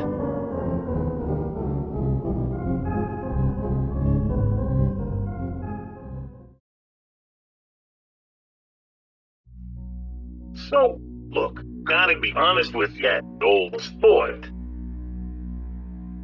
Things went way too smoothly this time. That kidding, place got cleanly shut down. Someone framed instead of us. And we're both alive, figuratively speaking. and free. Boy, we've sure gotten good at this. What? Let's talk. How about us? Even all of that aside, I'm not happy. Maybe it's because we're still here and not partying it up in Vegas right now. Which is obviously where we'll be going next.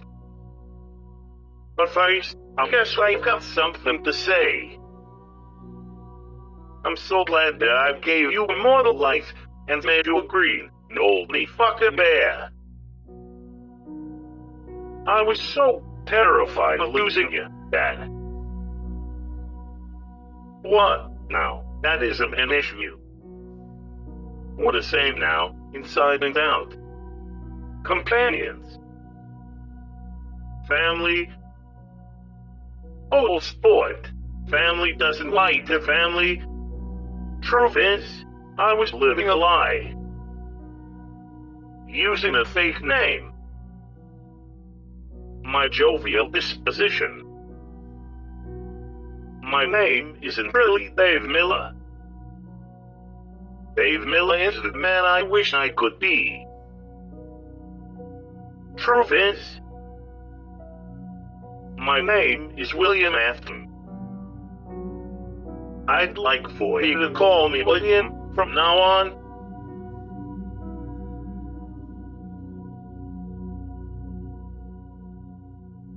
I mean, that's what Henry. Did you know that? Sorry, Sportsy, I'm just being paranoid. Now, what about you? I know you haven't been as entirely honest with me as you should have been. What? That's okay. We're family now, and family forgives family. Tell me, old sport. Who do you, really? Please, what have you been hiding from me?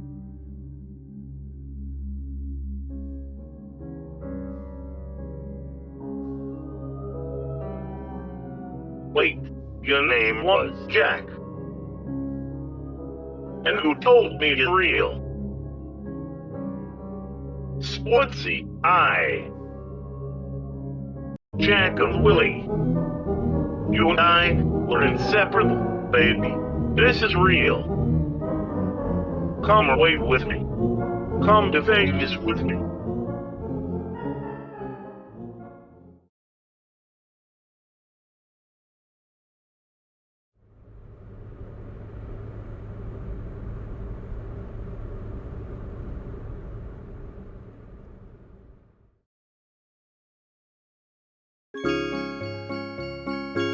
Here we are, Sportsy.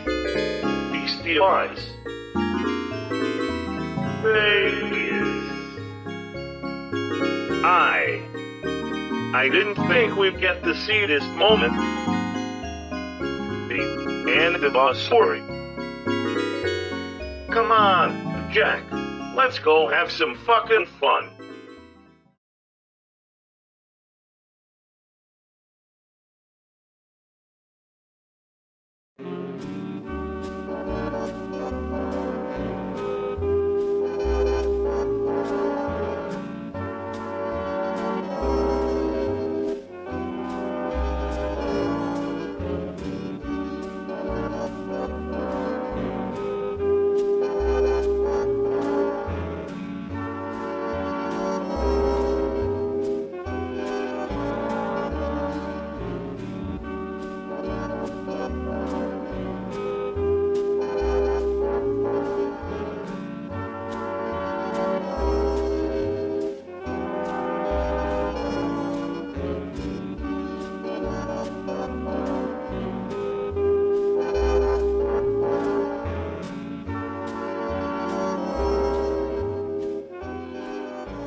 Jack, can I ask you a question?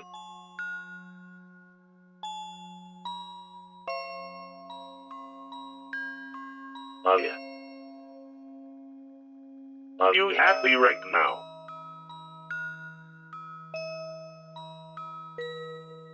I'm just. You and I finally really know each other. We finally reached Vegas, and why aren't I happy? This place sucks. Ain't anything like I remember it. Everything's just... You know what, Jack? I know one place. And if there's any place on earth that'll cheer me up, it's this place. Come on, Sportsy.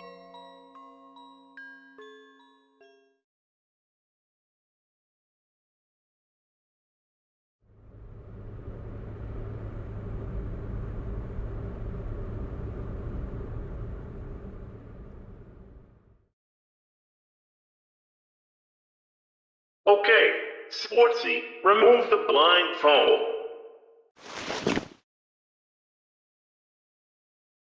Here we are, Jack. Isn't she beautiful?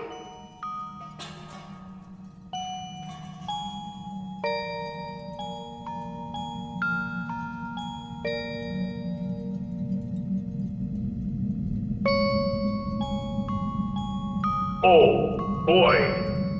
It's been 30 years since I've seen this place. Boy, the memories.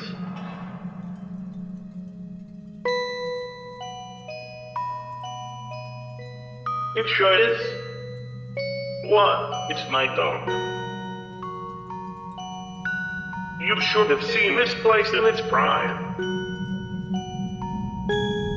Brad Bear stole the show, each and every act, especially when Henry was wearing the suit.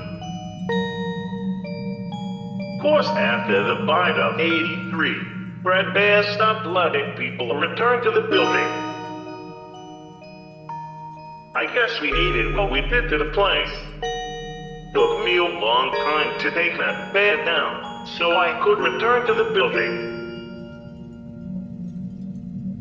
and start constructing the fact bugger.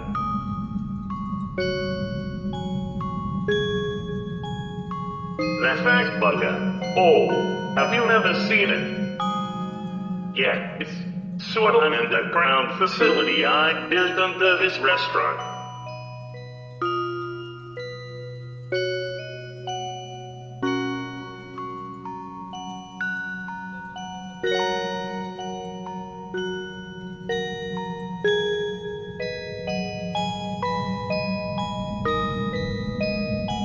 Sure did, Jack.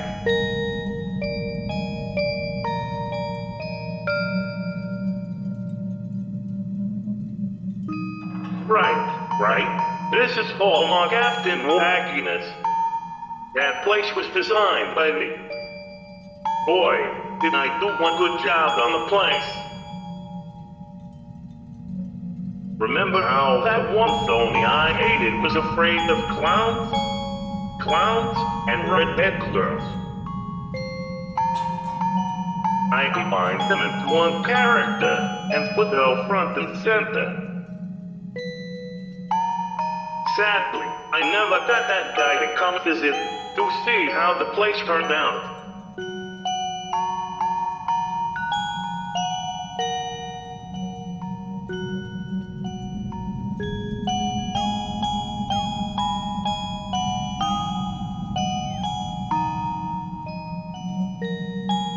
Oh, right, huh? Well, let me tell you. All the robots there are made of chrome. And their faces open up, and boy, oh boy. Think of the cool things I could have done had the company seen my genius for what it was. I was always a little bit too good at tampering with things. Yeah.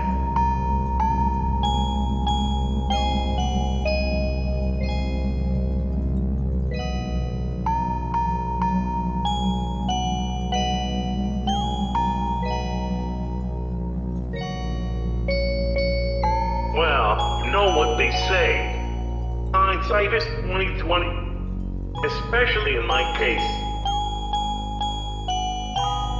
My suit has a hole on the back of its head. I can literally roll my eyes back and see behind me. Hindsight. Ain't that neat?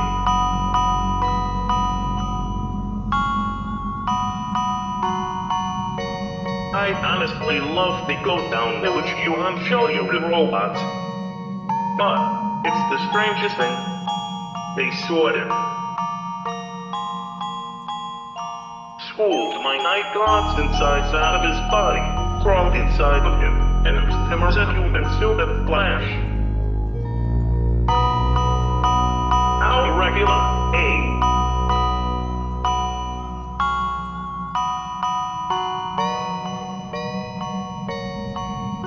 Oh.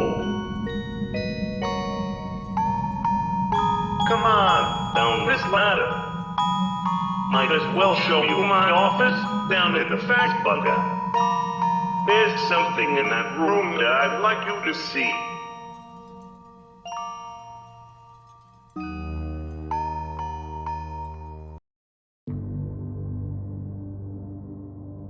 This is my old office, ancient neat. Hold fast button is made it pro.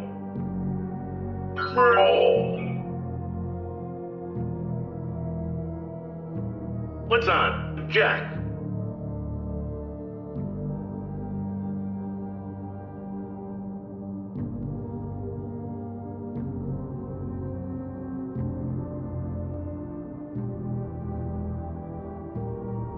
Oh, right.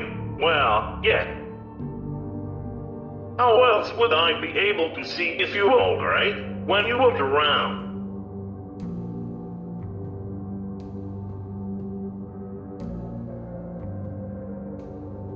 I'd use a trusty old fence to get into your house. I connected my fence to yours, allowing me to enter your house whenever I needed to.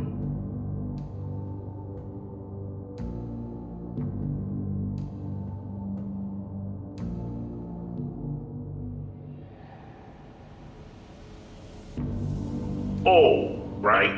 Well,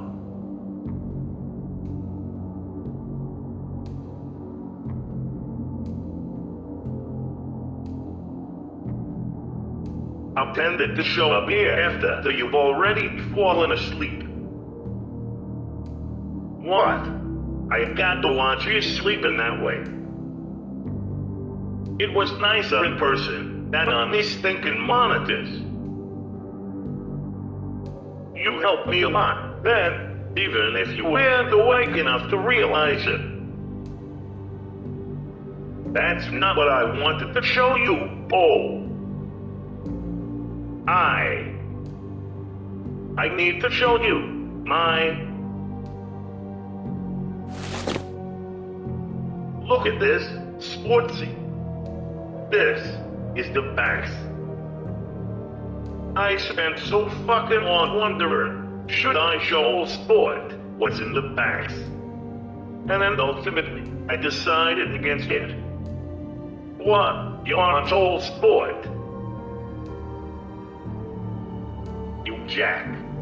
We're family, and family doesn't hide shit from family. This box has 2 locks, each to represent the bond between me and Harry, and now, between me and you. I want to give you this. It's the key to one of the labs. With your key and my key, I can't open it up and show you what's inside. Shall we?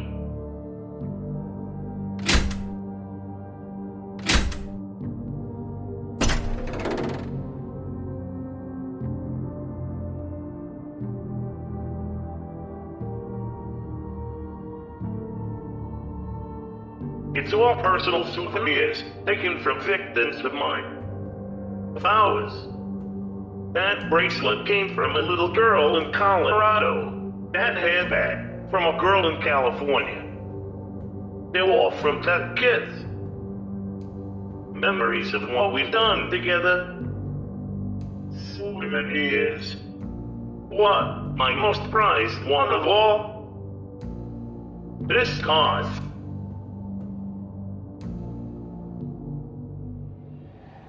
A little girl was wearing this. My third victim. Henry and I took her together after we thought it over. And after the deed, Henry told me. This world, Willie, it's full of people who will want to destroy us. People like those fat kids over at Freddy's who want to destroy our dream. What? You and I. We'll be together forever. Our dream, our family. This is our dream, William, and you have to kill for what you love. Henry may be gone, Jack. And his dream may be dead. What? We have each other, Jack. We're a family, and we won't ever lose each other.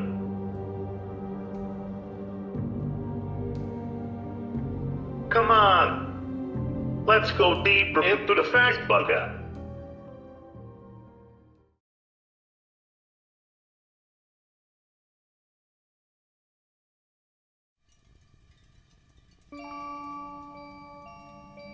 Here we are, last room. Boy, oh boy. I feel absolutely nothing. I'm still not happy. Jack, I have come to realize something about myself and what I've done. I have made a huge mistake. I mean, dials of dead kids aside. I made a mistake giving you immortal life.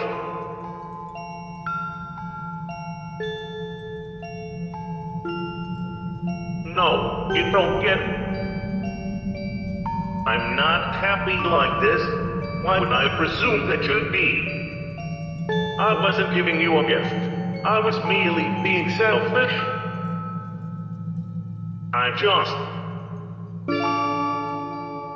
I hated the thought of losing you again. And being stuck here, all alone, as this monster. You were the only person who's ever seen me for what I am. A person. And tried to help me. I'm sorry I did this to you. In a way, this story is all about you, and since your life can't ever end, neither can the story. I'm sorry. I ruined the last good thing left in my life. I always could.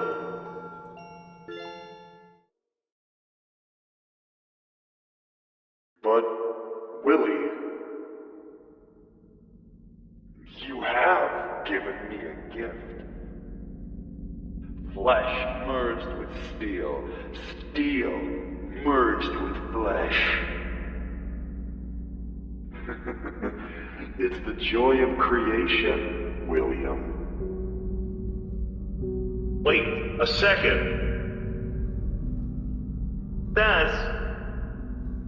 Jack, have you been listening to conversations about your own?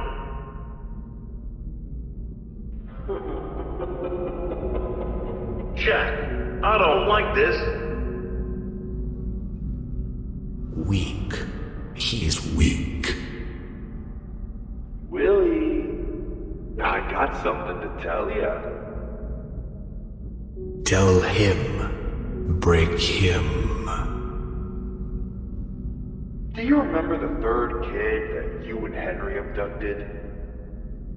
A small red-headed girl, back at the diner. I mean, fine, of course I do. I've showed you his scars.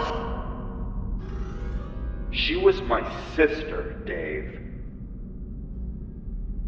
Wait, she was. I can't believe Jack. I was the night guard that you two pinned her murder on. Jack, I had no idea. You two have killed everyone that I've ever cared about. My sister, my brother Peter, even myself. Henry has been dealt with. He isn't coming back. You're the last loose end.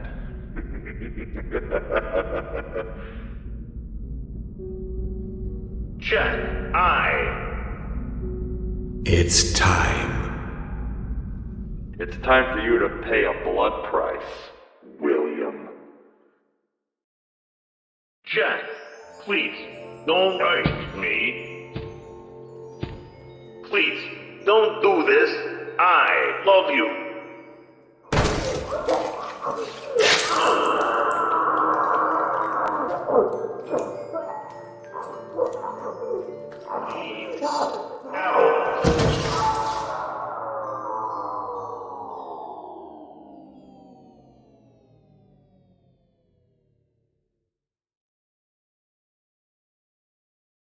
So, he's finally gone. Good riddance. William was always a foolish creature. Easy to manipulate. No family, no childhood. All I needed to do was make him hope. He died like he lived. A coward. But you... I didn't mollycoddle you, did I now? I left you to die in that suit 50 years ago. I could have saved you, but I chose not to. You found your own way out of that suit. You proved your usefulness to me superbly. And look at you now. You've blossomed. William was lonely, deep down. He fancied himself my partner. In a way, he saw me as the father he never had, and saw his time at the diner as the childhood that was always just out of his reach. Of course, I never considered him my partner. He was a lackey, someone I knew how to manipulate. My little puppet. But you have a vile imagination. You have no conscience, no soul, pushing you back. You, with my voice in your head, you shall be my vessel, my partner. It's time. Come. Let us now go forth and show those cattle the joy that our creation will bring.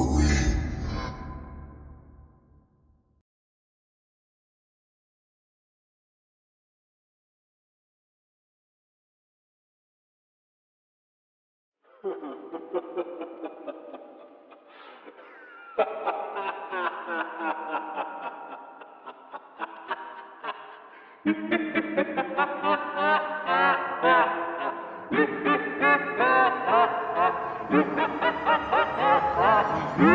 ha!